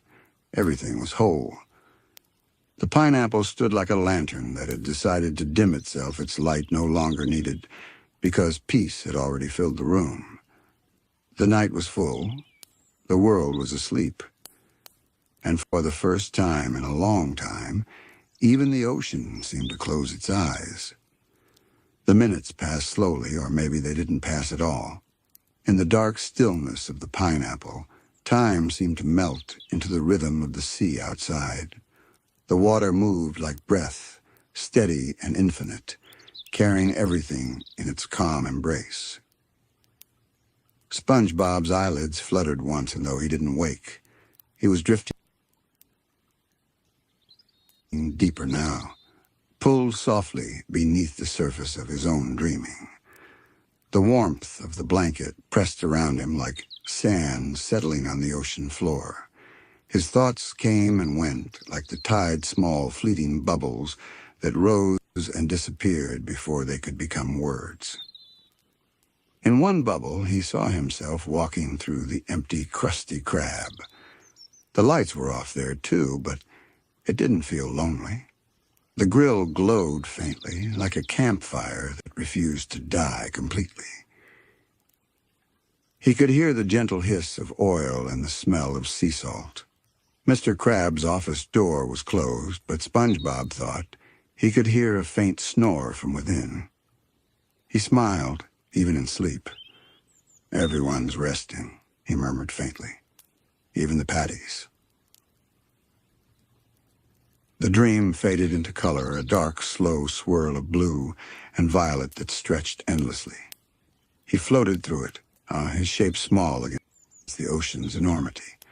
There was no sound now except a low hum, the deep, soft resonance of the sea itself. Back in the real world, Patrick shifted slightly, letting out a half-snore, half-giggle that broke the silence for a moment. The sound rippled through the still room, but even it seemed gentle, as though laughter had learned how to sleep too. Sandy, still seated upright against the couch, tilted her head slightly in her slumber. The corners of her mouth lifted, a quiet smile forming under the dim light of the moon. Whatever she was dreaming, it must have been something peaceful, maybe Texas skies, maybe the sound of cicadas and rustling grass. But in the water it all blended together, a lullaby of sea currents and home. Outside, the glow from the moonlight rippled faintly through the ocean. Small patches of bioluminescent plankton pulsed in waves, sending patterns of turquoise light drifting past the pineapple windows. Each pulse lasted only a second, a soft flicker, then gone before the next wave followed, and then the next. To any fish passing by, it would have looked like the house itself was dreaming, glowing softly in rhythm with the heartbeat of the sea. Inside, Gary had nestled into his shell bed. He peeked out once, his tiny eyes glimmering in the dark, and then tucked himself back in with a quiet marp. Even he seemed to know that this hour was sacred, too calm to disturb. SpongeBob's breathing synced with the sound of the ocean again. Slow inhale, gentle exhale. The rise and fall of the sea perfectly mirrored. In his dream, he now stood on an empty stretch of sand that glowed faintly under the light of thousands of moon jellies floating above. They drifted silently, each one a tiny lantern swaying in the water. Their tendrils shimmered with faint light, like threads of thought stretching across the night. He looked up at them, mesmerized. Each jellyfish moved with purpose, but none in a hurry, and they were calm, patient, timeless. "Hey there," SpongeBob whispered softly to them. His voice didn't make a sound, it just rippled through the water, like a thought spoken straight into the sea. The jellyfish responded in kind. They pulsed once, all together in gentle acknowledgement. It was like they knew what he meant without him saying it, like they understood what it was to feel grateful and small and full all at once. He raised one hand, reaching toward them. The nearest jelly drifted closer, its light wrapping around his fingers. He felt warmth, not from heat, but from peace, the kind of warmth that feels like a memory, or like someone humming your favorite tune just before you fall asleep. SpongeBob closed his eyes. "Thank you," he whispered again. Though now, it didn't even feel like a whisper. It felt like a thought that belonged to the sea itself.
In the real world, the pineapple house gave a small creak, the sound echoing softly through its hollow core. It was not a disturbance, it was the sound of a house stretching in its sleep. The walls breathed, expanding and contracting with the current. A loose page from SpongeBob's dream notebook fluttered slightly where it lay on the table, stirred by the faintest underwater draft. The pencil marks, doodles of jellyfish, stars, and cookies, glowed faintly under the moonlight. The page shifted again, curling just enough to reveal one last line written near the bottom. "Even silence can have friends." The ink shimmered softly, like it wanted to breathe. Then it stilled again. Patrick turned over in his sleep, his head resting against a pillow that wasn't quite big enough for him. A tiny air bubble escaped his mouth, floated up through the dark, and popped silently against the ceiling. In that moment, SpongeBob's dream changed again. He was floating in an endless stretch of dark blue. The jellyfish had vanished now, replaced by gentle beams of moonlight that cut through the water in ribbons. He could see his own reflection below him, not sharp, not clear, but soft and glowing, as though his body was made of light. He wasn't afraid of the dark. The dark here didn't mean emptiness. It meant stillness, the pure kind that only comes after laughter, after warmth, after good company and full hearts. In that stillness, he felt something stir around him, a sense of presence. It wasn't another person, or even a creature. It was simply the awareness of the ocean itself. It didn't need to speak. He didn't need to listen. They just understood that he was safe, that his friends were near, that the night would carry them until morning came softly through the waves. In his sleep, SpongeBob exhaled, the sound barely audible.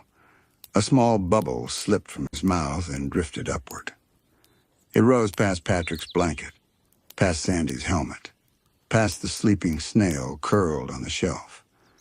It passed through the room, catching the faint glint of moonlight, glowing for one brief second, and then it popped. A soft sound, barely there. But in the quiet, it felt like a punctuation mark at the end of a gentle, wordless sentence. Outside, the sea continued to hum. The world continued to breathe. And within the pineapple, nothing stirred. The house was a cocoon now sealed in peace, held in the calm hands of the deep. There would be no more movement tonight, only slow, endless quiet. The kind that holds you, not the kind that forgets you. The kind that means everything's okay. The ocean outside had become nearly motionless. Even the faint shimmer of plankton had slowed to long, rhythmic waves of light, pulsing through the deep like a heartbeat shared by the sea and the stars. Inside the pineapple, the quiet grew richer, not emptier, but fuller, like a soft blanket layered with the warmth of everything that had happened that evening. The laughter, the crumbs of cookies, the faint glow of the lava lamp still humming in the corner, casting circles of blue and pink across the walls. SpongeBob turned slightly in his sleep. His blanket slipped a little from his shoulder, revealing his relaxed smile. He didn't know where the dream began and where the real world ended anymore. Both seemed to have dissolved into one seamless calm.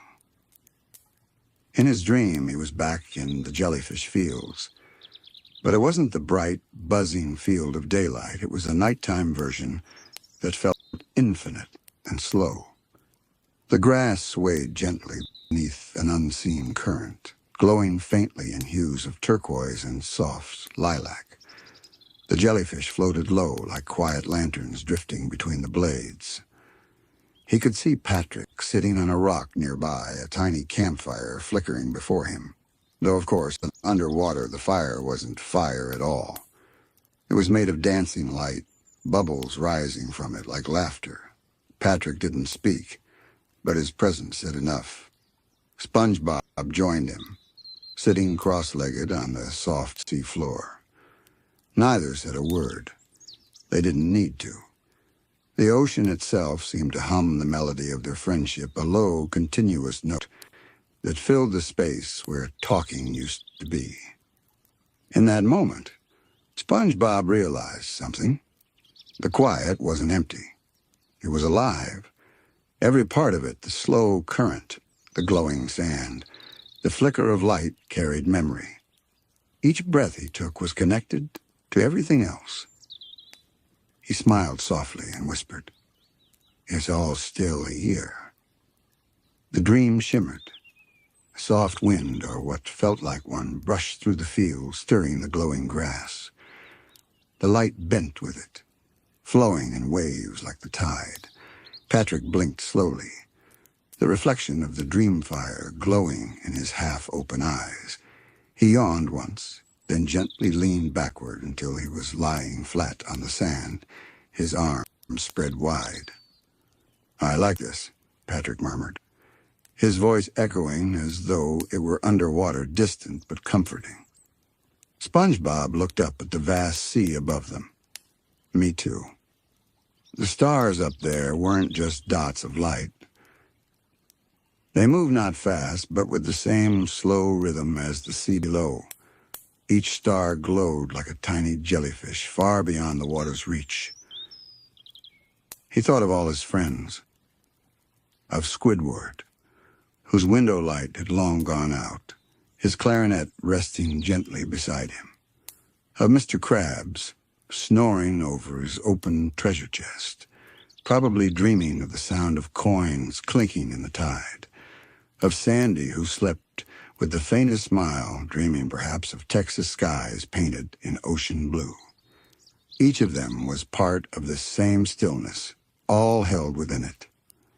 The dream blurred again, and SpongeBob found himself walking through the darkened corridors of the Krusty Krab. The neon sign outside flickered faintly, just as it had in his earlier dream, but now he could hear something hum, low and resonant, like the sound of 1,000 shells pressed to the ear of the world. The grill still glowed. He stepped closer to it. There was no fire, no spatulas, only warmth. He rested his hand on the metal surface, and the hum grew louder, not unpleasantly, but like a memory returning. And in that warmth he could hear faint echoes of the day that had passed. Laughter, the hiss of bubbling oil, Patrick saying something funny with his mouth full, Mr. Krabs shouting about profits but smiling anyway, Squidward sighing but staying just a little longer after closing time. Every sound had settled into the walls, into the very air of the Krusty Krab, like the way light settles into the ocean. SpongeBob closed his eyes, whispered, "Thank you." He didn't know who he was, thanking maybe the sea, maybe the world, maybe just the quiet itself. But it felt right. Back in the pineapple, a soft shift of current moved through the house, brushing over the couch and gently turning a page of SpongeBob's notebook again. The pencil rolled a few centimeters and came to rest beside the open cover. The clock on the wall ticked faintly, its glow dim but steady. Each second sounded like a heartbeat in the quiet, not counting time, but keeping rhythm with the ocean's own slow pulse. Gary let out a content little snore, one that barely made a sound.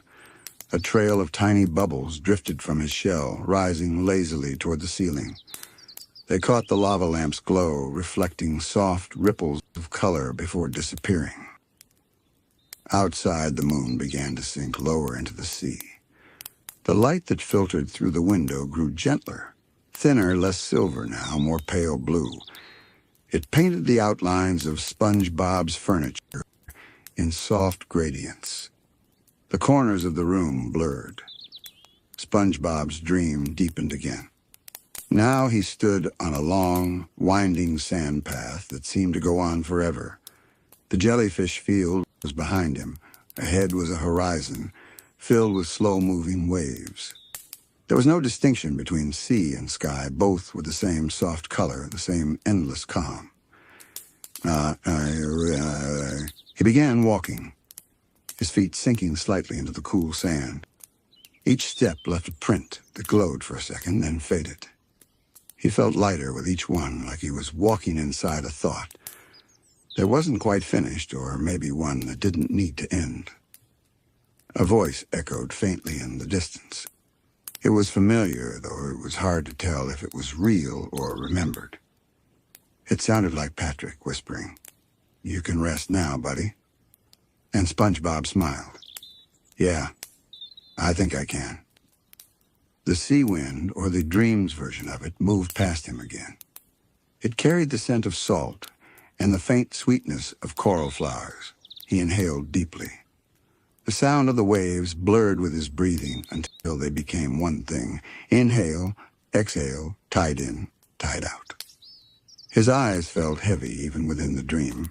The horizon shimmered once more, and then all of it, the sand, the stars, the sound, dissolved into quiet blue. In the real world, the final glow from the lava lamp dimmed completely. The room was now pure darkness, soft, complete, infinite. The pineapple no longer felt like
a house. It felt like part of the ocean, floating gently, breathing with the sea. The kind of silence that only comes once in a night when everything has been said, and all that remains is peace. Even the ocean outside seemed to pause, holding that peace tenderly, like it knew what it was guarding. SpongeBob turned once more in his sleep, his hand resting against the edge of his pillow. His fingers twitched slightly, as though reaching for something he'd been dreaming about. Then they relaxed. The last tiny air bubble rose through the dark and vanished against the ceiling. And for a long, timeless stretch, nothing moved. Only the deep, beautiful stillness of lights out. The world outside the pineapple had grown impossibly still. The ocean floor, usually alive with the soft flicker of bioluminescent life, now seemed to hold its breath. Only the faintest blue light lingered, spilling through the curved windows and tracing a calm glow across the sleeping faces within. The night had deepened beyond time. It was the hour when even dreams began to sleep. It stretched deep into its quietest hour, the kind of hour that barely belongs to time at all. Inside SpongeBob's pineapple, everything rested in perfect stillness. The house breathed softly with the tide. The glow from the jellyfish outside had faded into gentle blue shadows that swayed across the walls, like the memory of light long after it's gone. The silence was complete, but not empty. It was filled with dreams. In the corner of the room, SpongeBob stirred beneath his blanket. His eyes fluttered faintly, still closed, as if his mind was shifting between worlds. A soft bubble escaped from his mouth, floating lazily upward before popping near the ceiling. He smiled in his sleep, and somewhere the dream world responded.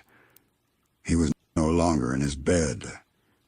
He was standing in the middle of his own living room, but it wasn't quite the same. The furniture seemed softer, rounder, as though everything had been drawn from memory. The edges of the walls shimmered faintly like water reflecting sunlight. The whole room glowed faintly golden, as if the sun had decided to visit for a moment in the middle of the night. SpongeBob looked around and whispered to himself, "Am I still dreaming?" His voice echoed not loud, but slow, spreading through the space like ripples across a calm pond. From the kitchen, a faint sound answered him, the clink of a plate, the gentle hum of bubbles. He turned and saw something curious.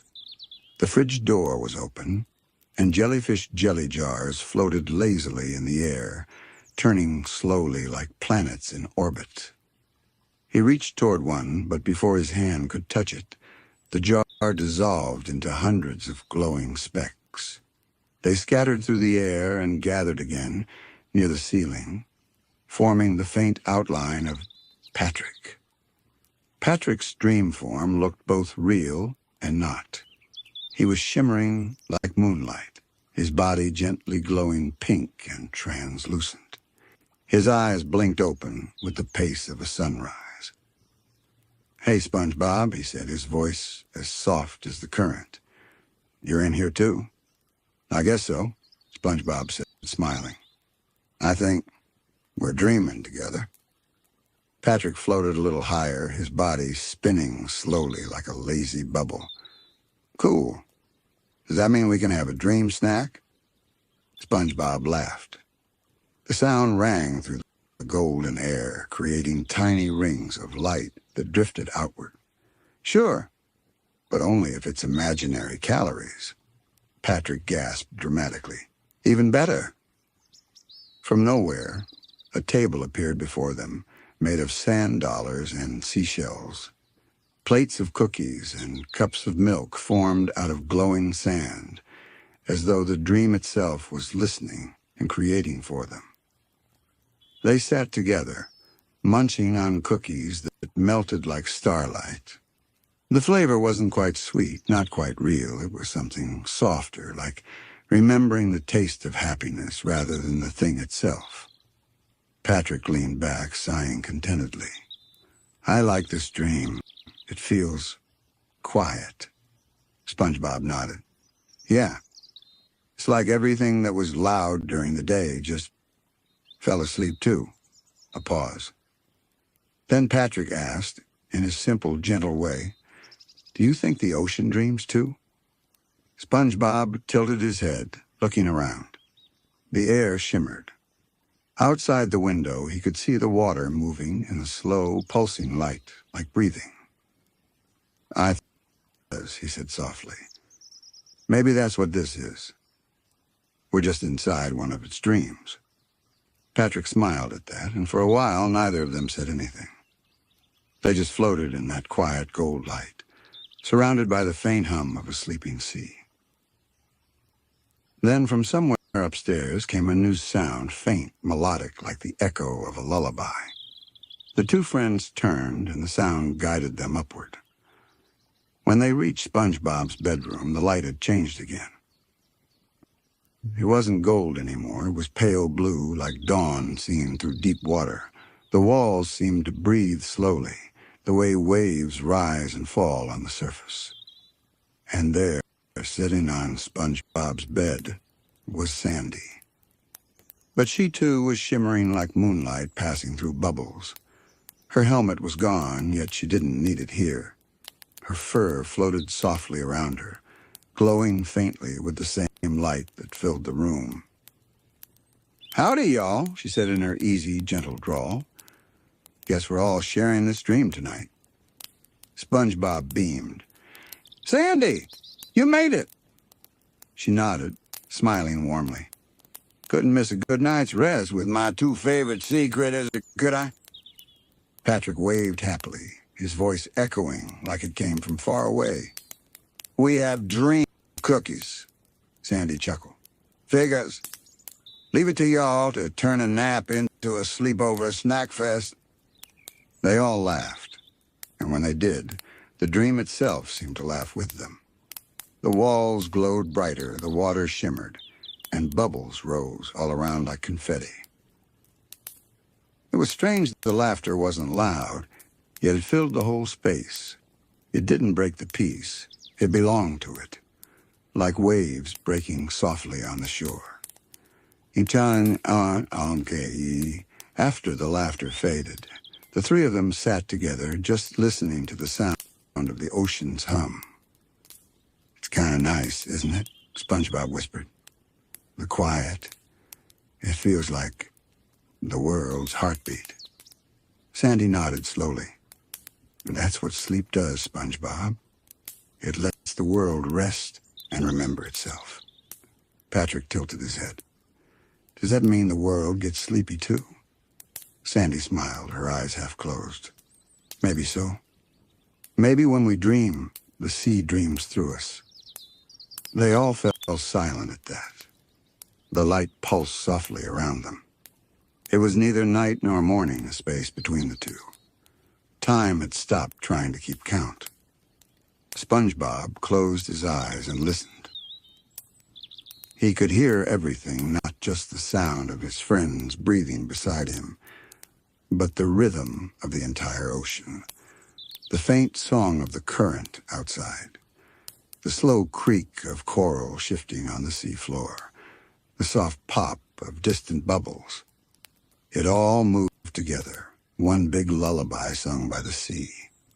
And beneath that, and deeper still, was something quieter, something that felt like memory. Images drifted through his mind, Squidward at his window, the Krusty Krab glowing faintly in the distance, Gary crawling in soft circles before curling up to sleep. He saw jellyfish drifting past the coral cliffs, their trails forming gentle spirals in the dark. It wasn't a story, it was a feeling. The feeling of home. SpongeBob opened his eyes again and whispered, "This is what peace feels like." Sandy nodded softly. "Yep. This is the sea telling us to rest." Patrick smiled dreamily. "Then let's not wake up yet." They all laughed again, soft, sleepy laughter that melted into the sound of the tide. And the dream, warm and glowing, carried them deeper still. The dream world shifted softly, like a curtain of water being brushed by a slow current. The golden light began to fade into gentle blues and purples, as if night itself had returned only now. It was a night made of imagination. The walls of SpongeBob's dream home stretched outward until they blended into the sea, and suddenly the three friends were no longer inside a house at all. They were floating together in an endless ocean, calm, wide, and filled with starlight. The surface shimmered above them, though they weren't swimming toward it or sinking away from it. They were simply there, drifting at the perfect middle point between everything. SpongeBob looked around and gasped softly. The sea wasn't dark anymore. It was glowing with thousands of tiny points of light, like stars caught beneath the waves. Whole galaxies of glowing coral spread out beneath them. Schools of silver fish swam in slow spirals, leaving trails of faint gold behind. Patrick's eyes widened in wonder. Whoa, it's like someone dropped the sky in the ocean. Sandy floated nearby, her tail flicking lazily through the dream water. Or maybe, she said softly, the ocean was always the sky. We just don't look at it long enough. SpongeBob turned in a slow circle, eyes full of awe.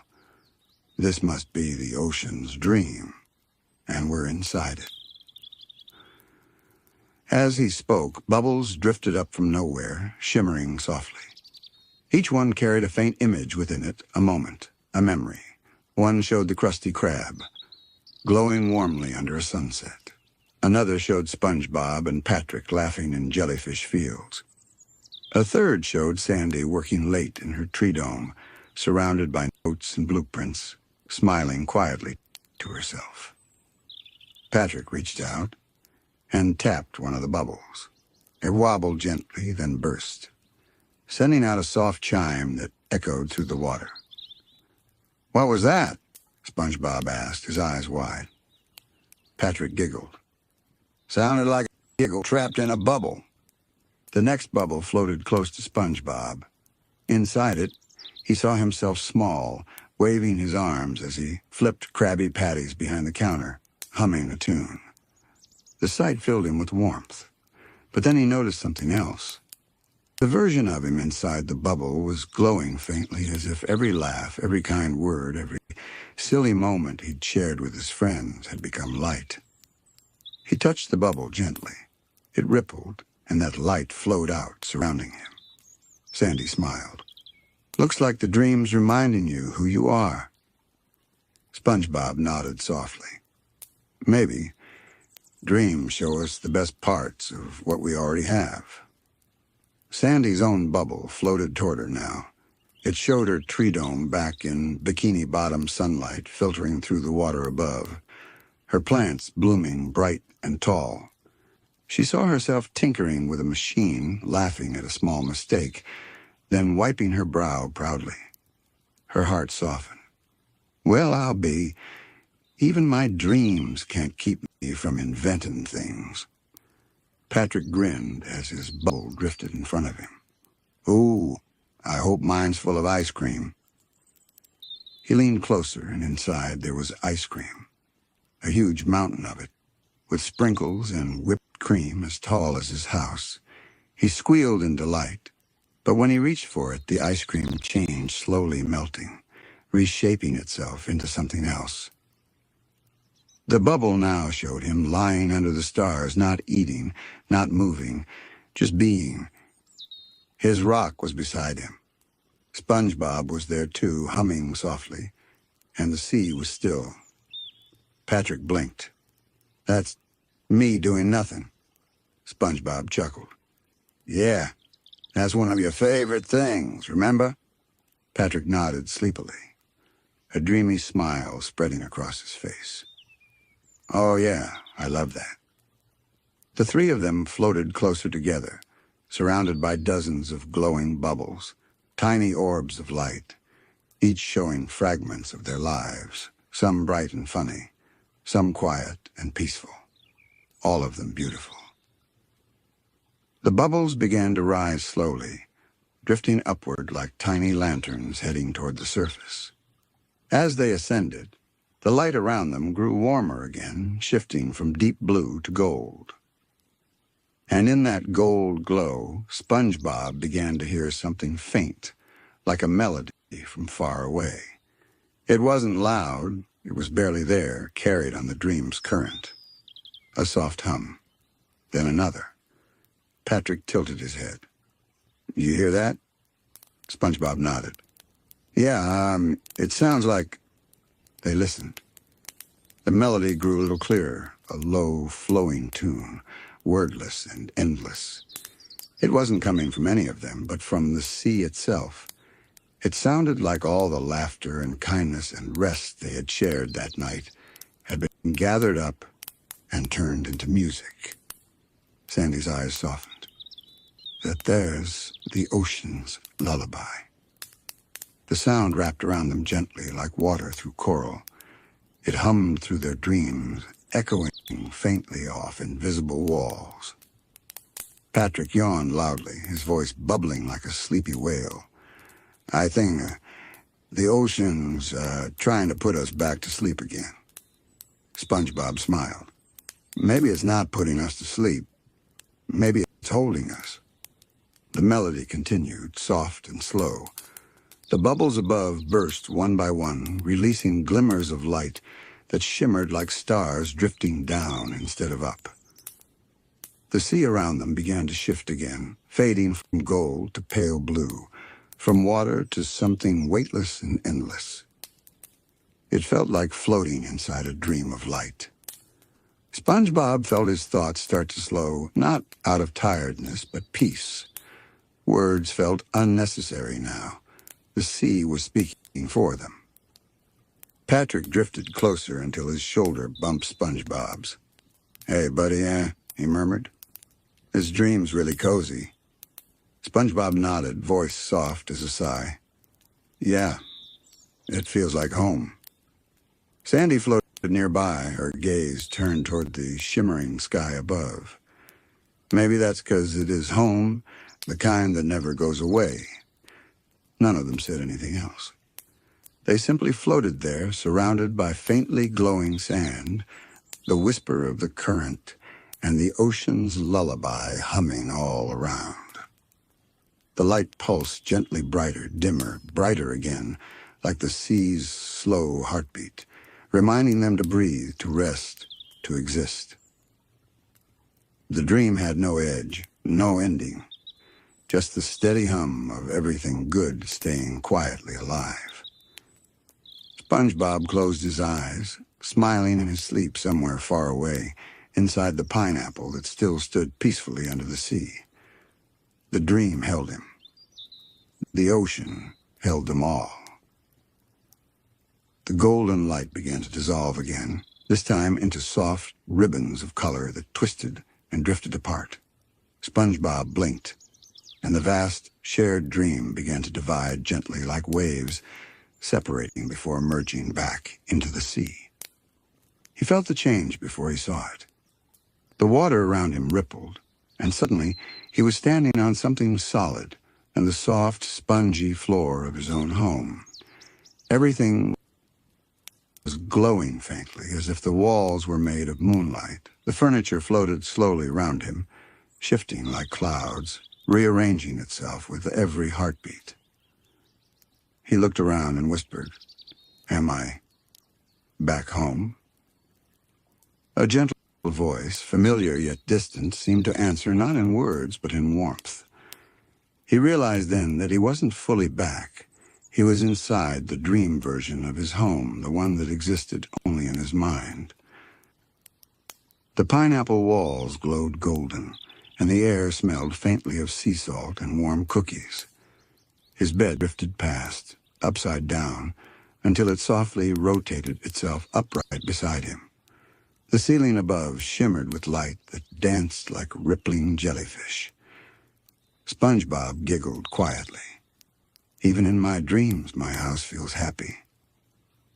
He walked toward the kitchen, though the distance stretched and folded strangely, each step taking him both closer and farther, as if the house were breathing with him. On the counter sat a small bubble teapot steaming faintly. Next to it, a teacup waited, already full, though no one had poured it. SpongeBob picked it up, smiling softly. "Thank you," he said to the empty air. The teacup chimed in response. He sipped the tea. It tasted like jellyfish jelly and starlight, and warmth filled his whole body. He felt light, almost transparent.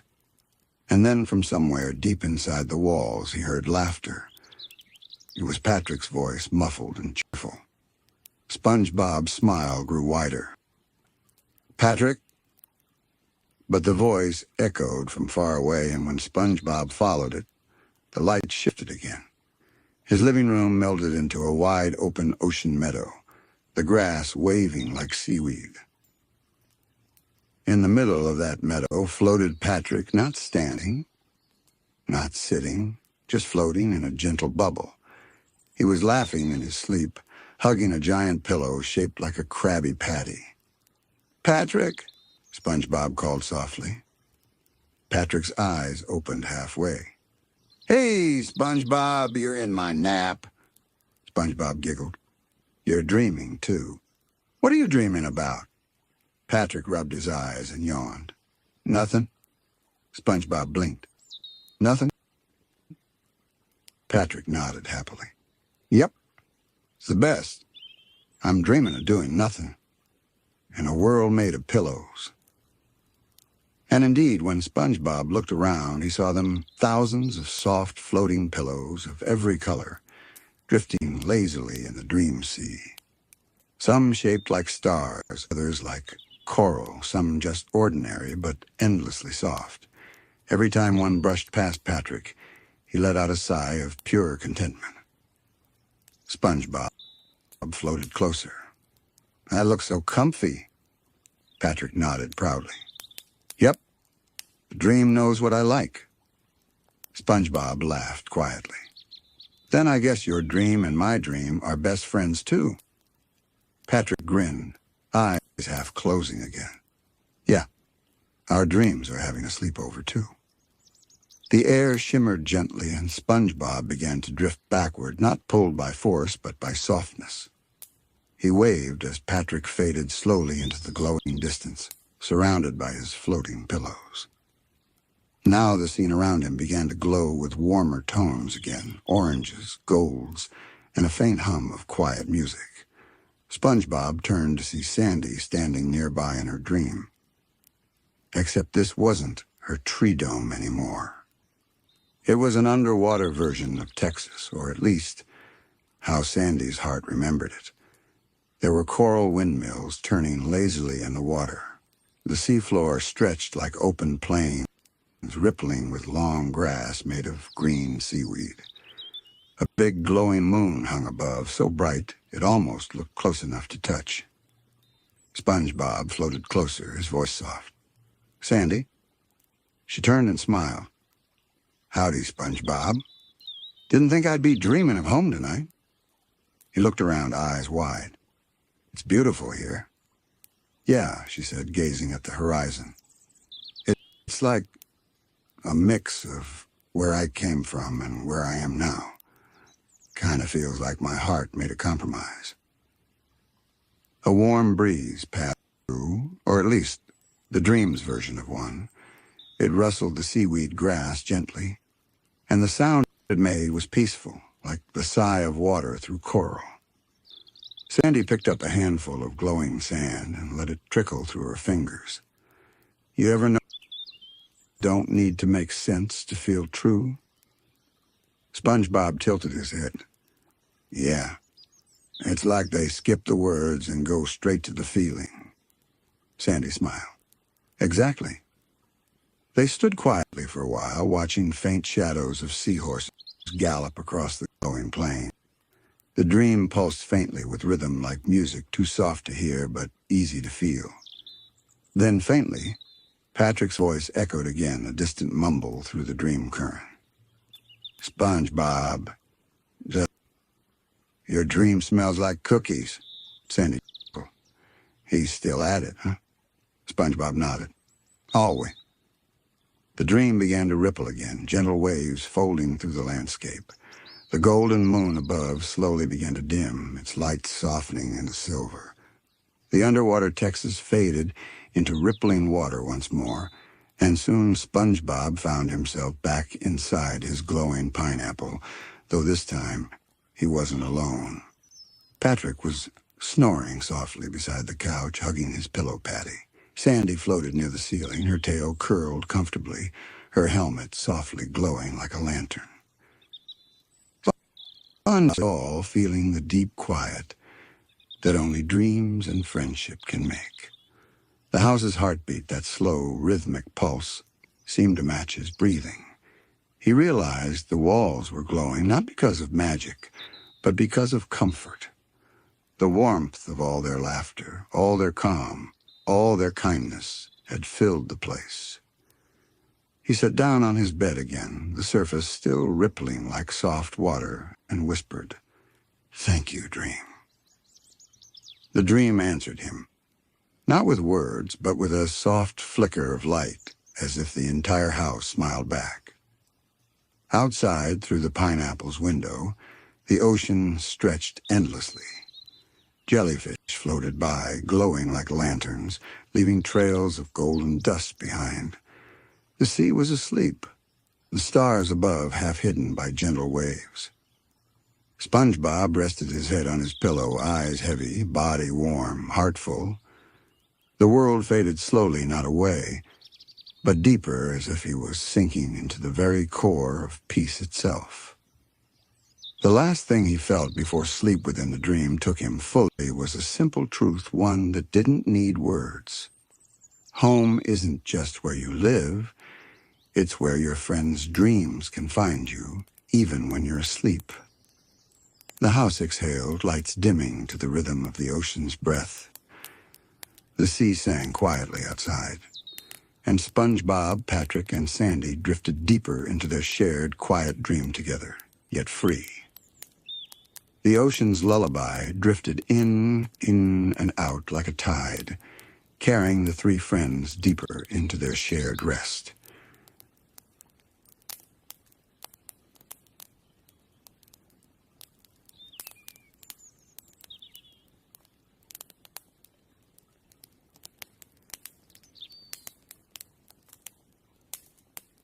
The air inside the dream was soft and thick, like the calm right before dawn where nothing moves and everything simply is. SpongeBob turned in his sleep, the faintest smile curving his face. His dream had changed again. Now he stood in a place that wasn't quite the ocean and not quite the sky. It was something between both a glowing expanse of drifting light and bubbles that stretched into infinity. He looked down and saw nothing but the reflection of himself waving slowly back. It wasn't a perfect mirror. It rippled like water trying to remember its own shape. He took a slow step forward. Each footstep sent rings of light spreading outward, circles upon circles blending into the distance. He wasn't scared, he wasn't confused. He was just curious, the way he always was. And as he kept walking, soft, glowing figures began to appear, faint outlines of all the friends and moments that filled his life. Mr. Krabs, polishing a golden coin and humming an old sailor tune. Squidward playing his clarinet by moonlight, the sound more gentle than ever. Outside the pineapple home, the first hints of dawn began to stir soft rays filtering down from the surface, painting the water in hues of rose and gold. The stillness that had held Bikini Bottom through the night loosened its hold, turning into something even gentler, awakening. The world seemed to stretch in its sleep. The kelp swayed a little slower. The coral shimmered with dew-like bubbles, and somewhere in the distance, a jellyfish pulsed lazily through the light, its tendrils glowing like silk threads in the dawn. Inside SpongeBob's home, everything remained wrapped in calm. The air was warm, thick with the softness that comes after a full night of peace. The pineapple walls glowed faintly, their amber hue deepened by the morning sun above. SpongeBob was the first to stir. His eyes fluttered open, not quickly, not with surprise, but like petals unfolding at their own rhythm. For a long moment, he didn't move. He just breathed. The air felt different now, lighter, fresher, as if the ocean itself had taken a deep, happy breath after a long night of dreams. He blinked once, twice, and turned his head. Patrick was still fast asleep on the couch, his mouth open just enough to release soft bubbles with each snore. They drifted upward in lazy clusters, popping quietly against the ceiling. Sandy was curled up near the window, her helmet faintly fogged from her breathing. The soft morning light traced the curve of her tail, making her look like she was made of sunlight and coral dust. SpongeBob smiled. Oh, he didn't want to wake them just yet. The quiet was too perfect. He sat up slowly, letting the blanket slide from his shoulders. The dream from the night still lingered faintly around him, not as clear pictures, but as a feeling. Weightless, warm, safe. The memory of the glowing ocean, of bubbles carrying laughter, of the house pulsing with golden light. It all shimmered gently at the back of his mind. He looked toward the window, where the sea beyond was beginning to blush pink. The sight made him sigh softly. Morning already, he whispered to himself.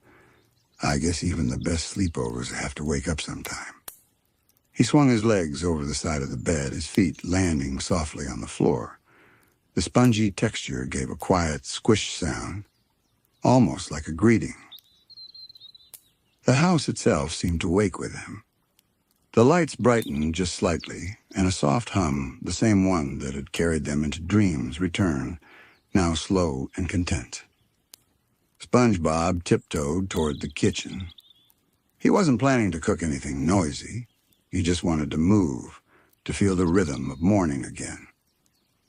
The kitchen welcomed him with faint glimmers of light reflecting off the counter. The teapot from last night's dream was still there, though, of course. Now it was just his regular one. But for some reason, he could still feel that quiet warmth from when it had poured glowing tea in his sleep. He ran a gentle hand over it and smiled. Thanks for the company, he said softly. Then he filled it with the water, humming his usual morning tune, the same one he always sang before the world began to buzz. It was soft, like bubbles rising, almost a lullaby, but in reverse, a song to gently wake the day. Behind him, Patrick stirred. There was a loud snort pop, followed by a sleepy mumble. SpongeBob, your couch tastes like marshmallows. SpongeBob turned and giggled. Good morning, sleepy starfish. Patrick blinked blearily, eyes unfocused. Is it still nighttime? Nope, SpongeBob said with a grin. Morning swimming in. Patrick yawned wide enough to make a small bubble cloud. Can it swim back out? SpongeBob laughed quietly. Afraid not. But we can make it cozy before it settles in. Patrick rubbed his eyes, still half asleep. Cozy morning sounds okay. He rolled off the couch and floated lazily midair for a second before gently landing on the floor. He stretched with a soft squeak, then blinked toward the window. Wow, look, SpongeBob, the ocean's glowing pink. It's sunrise, SpongeBob said softly, turning back to his teapot. It's how the ocean says good morning. Patrick tilted his head. I thought it said bloop. SpongeBob laughed again. Sometimes it does both. Behind them, Sandy stirred. The light through the window touched her face, and she slowly opened her eyes, blinking through the soft haze of waking. For a few seconds, she didn't move, just listened to the gentle clinks and bubbles in the kitchen. And then she smiled faintly. Well, would you look at that? We made it to morning. Patrick turned with a grin. We didn't even explode. Sandy chuckled softly. That's the first sign of a successful sleepover. SpongeBob poured 3 cups of tea, warm and slightly sweet, and carried them over carefully. He handed one to Sandy, then Patrick, who took his with both hands and stared into it curiously. Looks like water, Patrick said. SpongeBob nodded. That's because it is water, tea-flavored water. Patrick nodded seriously, taking a sip. Tastes like calm. Sandy blew gently on hers and took a slow drink. The warmth spread through her chest, and she sighed in contentment. This hits the spot. Don't think I've ever slept that deep before. SpongeBob smiled. It was the dreamiest night ever.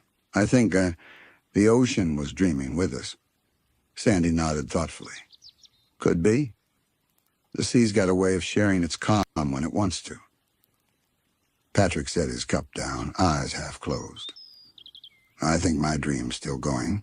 There's a giant pillow following me. They all laughed softly. The sound was small, but it filled the room completely. Not loud, not rushed, just warm and true. Outside, the jellyfish fields were beginning to glow brighter. A few early jellyfish drifted past, pulsing like tiny suns.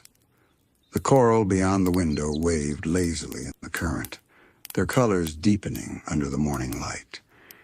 Inside, the friends sat quietly, letting the silence stretch, not because They didn't have anything to say, but because they didn't need to. The night had already said everything for them. SpongeBob leaned back slightly, cradling his teacup. You know, sometimes I think the best part of a sleepover isn't the sleeping. Sandy tilted her head. Oh, what is it then? He smiled softly, eyes glinting with the light from outside. It's the moment after you wake up when everything's still quiet and you remember that your friends are still there. Patrick nodded slowly. Yeah, like when you realize the dream didn't end, it just got brighter. Sandy's smile deepened. That's a mighty fine way to put it, Patrick. They fell quiet again, sipping their tea as the sunlight thickened through the window, turning the inside of the pineapple a soft, glowing gold. And somewhere deep in that stillness, the ocean itself seemed to whisper a faint echo of the dream they had shared. It wasn't a sound they could quite hear, but they felt it. The sea's slow hum, still carrying the peace of the night into the promise of a new day. The golden glow grew stronger, filling the pineapple with gentle warmth. Dust-like bubbles floated lazily in the air, catching the light like soft glitter. The sea outside shimmered, stretching its colors pale yellow at the surface, melting into soft blue-green below. Inside, the three friends sat together in the kitchen nook, still wrapped in that perfect kind of morning quiet that only comes after deep sleep. SpongeBob finished his tea and set the cup down gently, the sound of porcelain against wood echoing softly through the still room. Patrick rested his chin on the table, blinking drowsily. Hey, SpongeBob, he murmured. How long do mornings last? SpongeBob smiled. Until they turn into afternoons. Patrick's brow furrowed.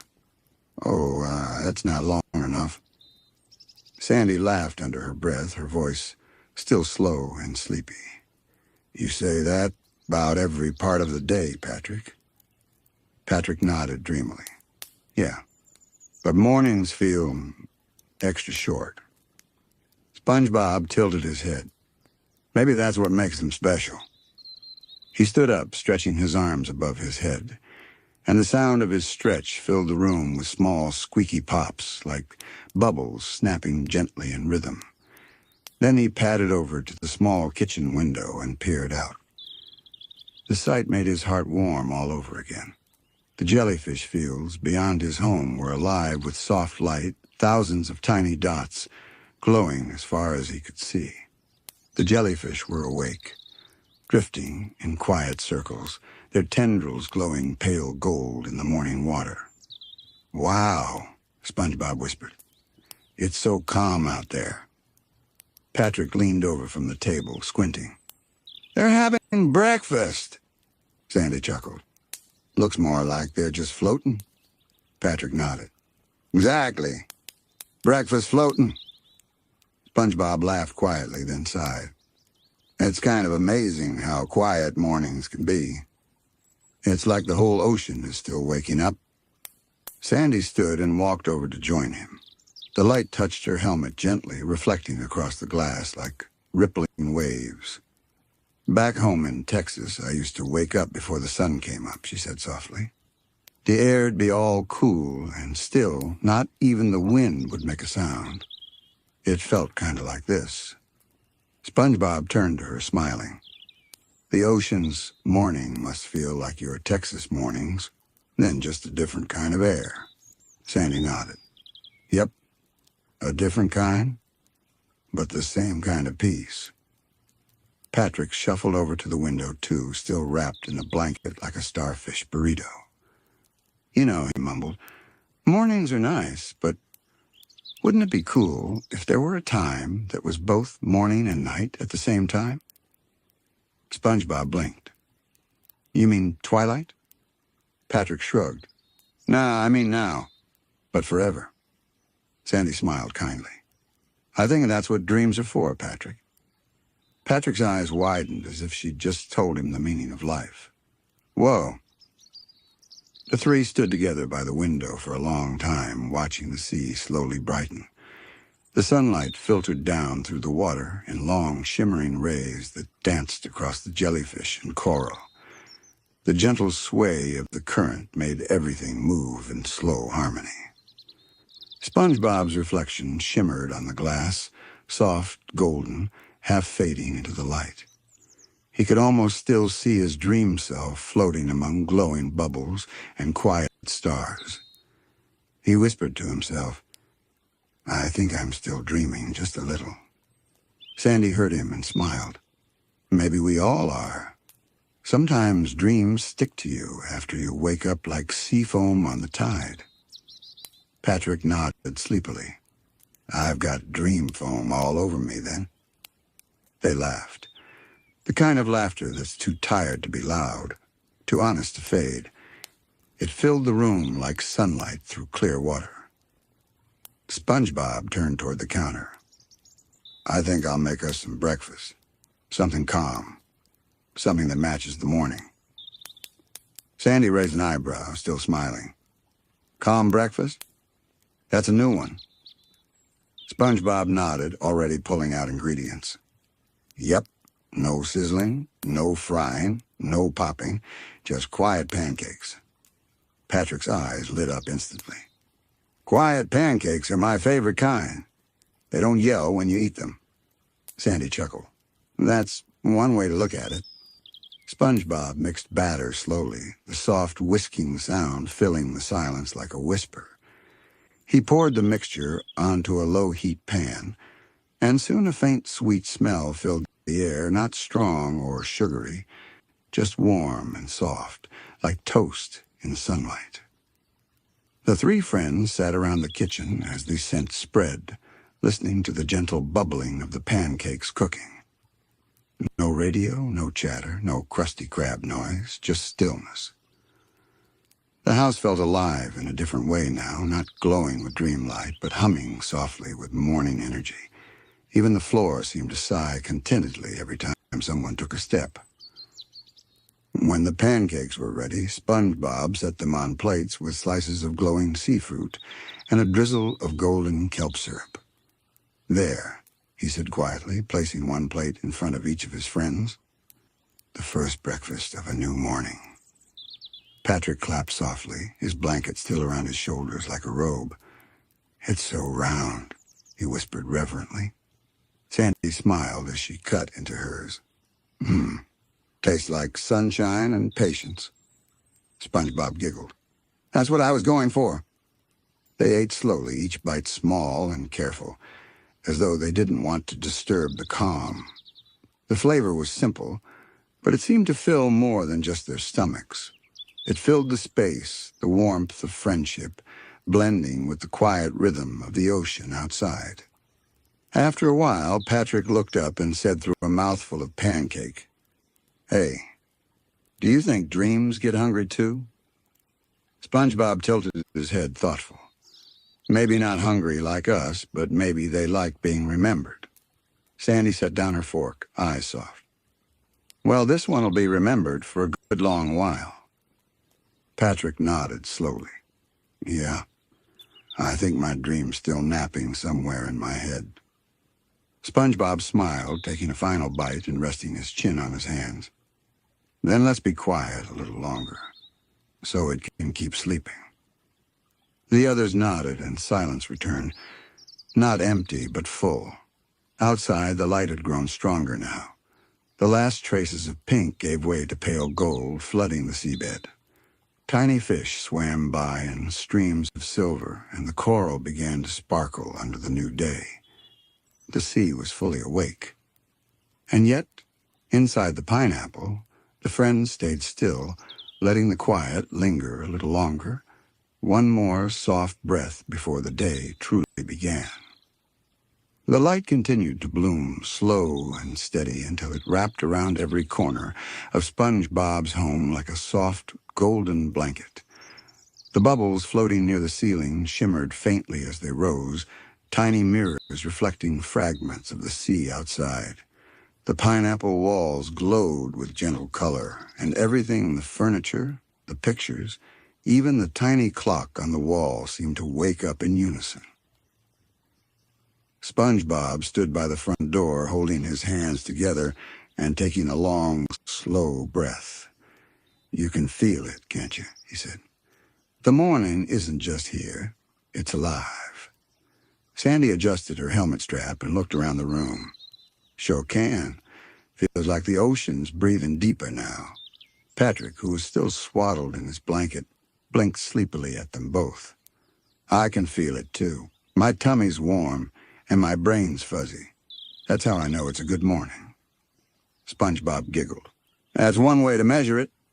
He opened the door slowly, and a wave of soft golden water drifted in. Not strong, not cold, just gentle, like the ocean was saying good morning back. Outside, the sea looked endless. Every grain of sand seemed to sparkle, and thin ribbons of sunlight rippled through the water like moving silk.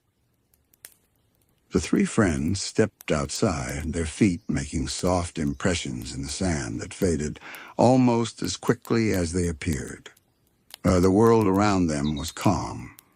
No sound of boats, no chatter, no currents rushing past, only the slow, steady hum of the sea. SpongeBob took a few steps forward, gazing up at the faint, faraway surface. "You know, sometimes I forget how beautiful the ocean looks in the morning," he said softly. "It feels new, like everything gets a second chance." Sandy nodded beside him. "Mornings are like that. A quiet kind of restart. You leave behind what's heavy and start again a little lighter." Patrick tilted his head, his blanket drifting like a cape. "Even jellyfish start again?" SpongeBob smiled. "Especially jellyfish." They walked together toward the edge of SpongeBob's garden, where small coral blooms swayed gently in the light. The jellyfish fields stretched just beyond, their faint gold and pink colors glowing brighter by the minute. A few jellyfish floated close, curious and friendly. One brushed against SpongeBob's shoulder, leaving a trail of sparkles that faded into the water. "Morning, Jelly," SpongeBob said softly. "Did you sleep well?" The jellyfish pulsed gently, and Patrick whispered, "He said yes." Sandy chuckled quietly. "You're fluent in jellyfish now, huh?" Patrick nodded with sleepy seriousness. "I learned it in my dream." The three of them laughed soft, slow laughter that didn't break the calm but blended with it.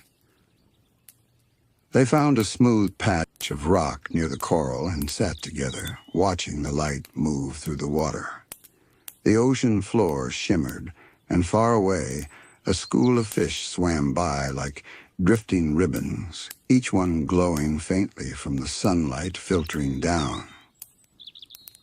Sandy pulled her knees close and sighed. "You ever notice how quiet mornings make you think more?" SpongeBob nodded. "Yeah, it's like the ocean gives you space to listen to your thoughts."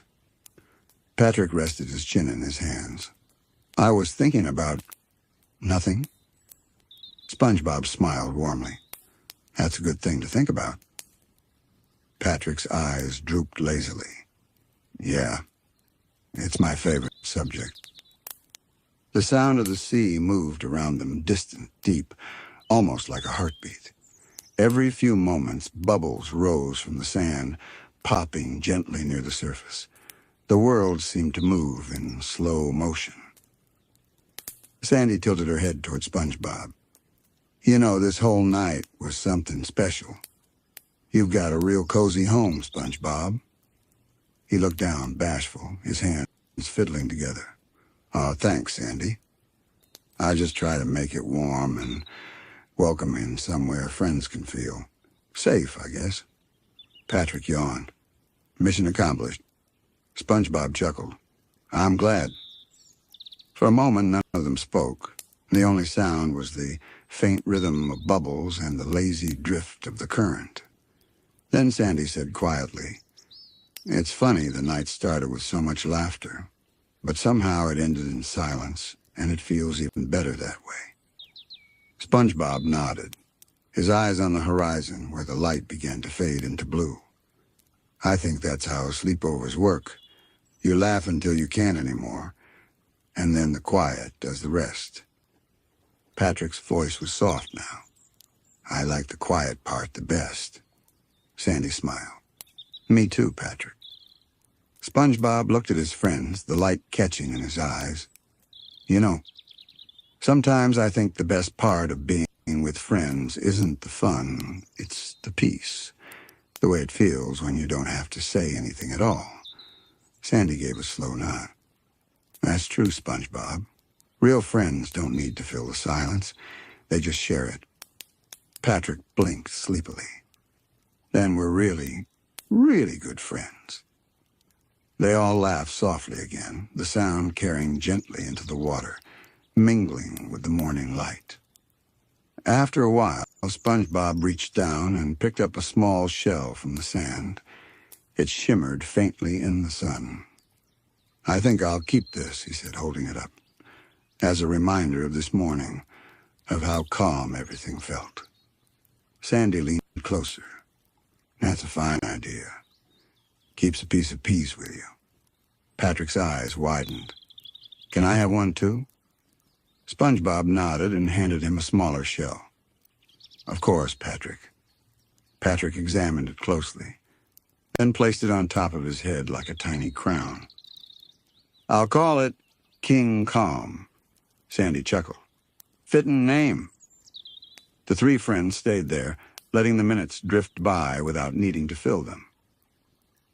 The sunlight above them grew a little stronger, and the glow of the jellyfish started to fade as they floated higher, ready to begin their gentle morning dance. A small current passed through, brushing against them softly like a sigh. SpongeBob closed his eyes for a moment and breathed in deeply, letting the peace sink in. I wish mornings could stay forever, he whispered. Sandy smiled, her voice low. They do, in a way. Every morning leaves a little bit behind in you. Patrick looked up, half dreamy. So I'm part morning now? Sandy nodded. Sure are. Patrick grinned proudly. Cool. They all laughed, a faint, easy sound that faded into the hum of the ocean. The world outside SpongeBob's pineapple was fully awake now, jellyfish drifting, coral blooming, fish shimmering through sunbeams, but inside their small circle of quiet, it still felt like time had paused. The night had passed, the dreams had faded, but the stillness stayed. And as the three friends sat together, bathed in gold and calm, the morning light carried their peace outward, spreading softly through the sea, like warmth shared between hearts that understood each other without needing a single word.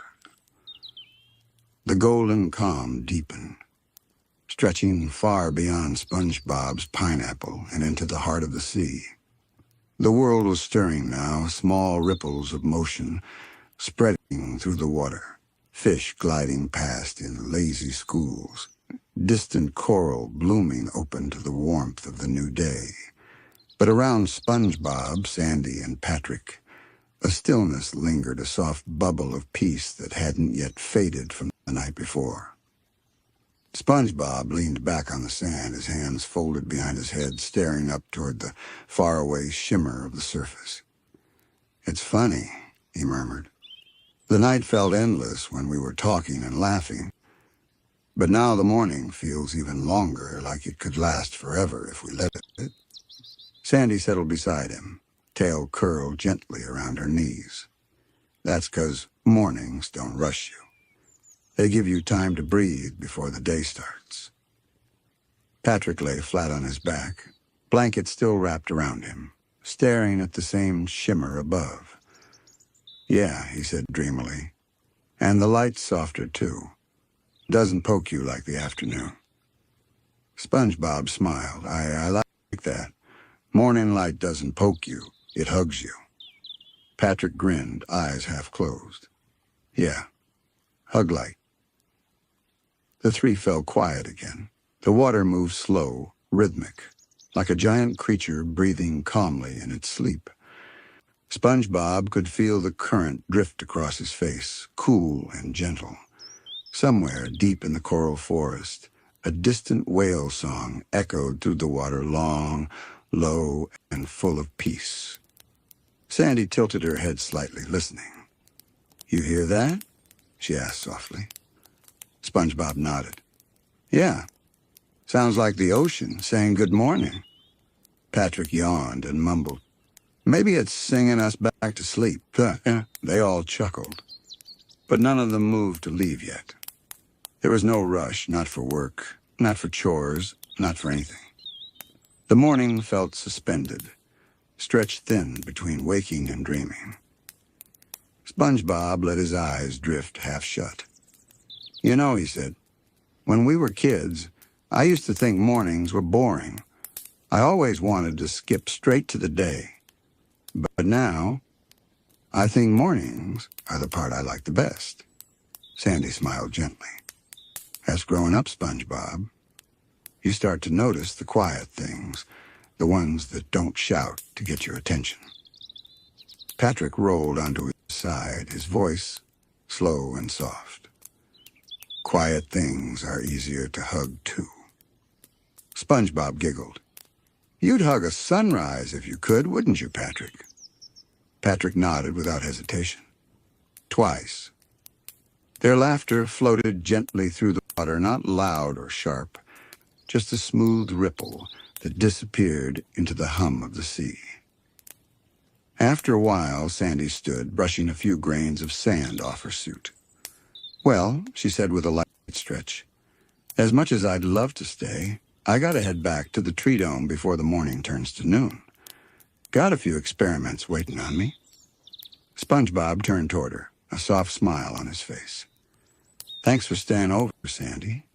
It wouldn't have been the same without you." She smiled back. "Wouldn't have missed it for the world, SpongeBob. You sure know how to turn a pineapple into a little piece of peace." Patrick sat up, still wrapped in his blanket like a cocoon. "Bye, Sandy," he said sleepily. "If you dream again, tell your dream I said hi." Sandy laughed. "Will do, Patrick." SpongeBob waved as she began walking toward her tree dome, her figure glowing slightly as she moved through the bright water. When she was a small dot in the distance, SpongeBob turned to Patrick. "Guess it's just us again," he said softly. Patrick nodded. "Just us. And the morning." They sat for a few moments longer, watching the light dance across the sand. The jellyfish fields sparkled nearby, glowing gold and pink as the jellyfish drifted lazily upward. The slow movement of their tendrils reminded SpongeBob of dream threads, soft connections between the night and the day. "Patrick," he said quietly, "do you ever think the ocean dreams too?" Patrick blinked. Like, when we're all asleep?" SpongeBob nodded. "Yeah, maybe when everything's quiet, the ocean has dreams calm, glowing ones that float between all the creatures living in it." Patrick smiled faintly. "That would explain all the bubbles." SpongeBob giggled. "Yeah, the ocean's dreams probably float up as bubbles, and when they pop, we wake up." Patrick gasped softly, eyes wide. "Whoa, that means when I wake up, I'm popping an ocean dream." SpongeBob nodded with a grin. "Exactly." They both looked around for a moment at the bubbles rising gently through the light, watching each one shimmer, stretch, and vanish into the air above. Patrick pointed at one. "There goes someone's dream." Another bubble floated past them. "And there goes another." SpongeBob whispered, "Goodbye, dreams. See you tonight." The quiet was endless again. Not empty, but full of life. The kind of silence that makes your chest feel wide and light. Patrick let out a small sigh. "I think I'm gonna nap again when I get home." SpongeBob smiled softly. "That sounds perfect." Patrick stood slowly, his blanket still draped over him. He looked like a sleepy pink monk walking through a golden temple. "Thanks for the sleepover, SpongeBob," he said, rubbing his eyes. "I think I'll remember it in my dreams tonight, maybe forever." SpongeBob felt his heart swell a little. "That means a lot, Patrick." Patrick smiled faintly.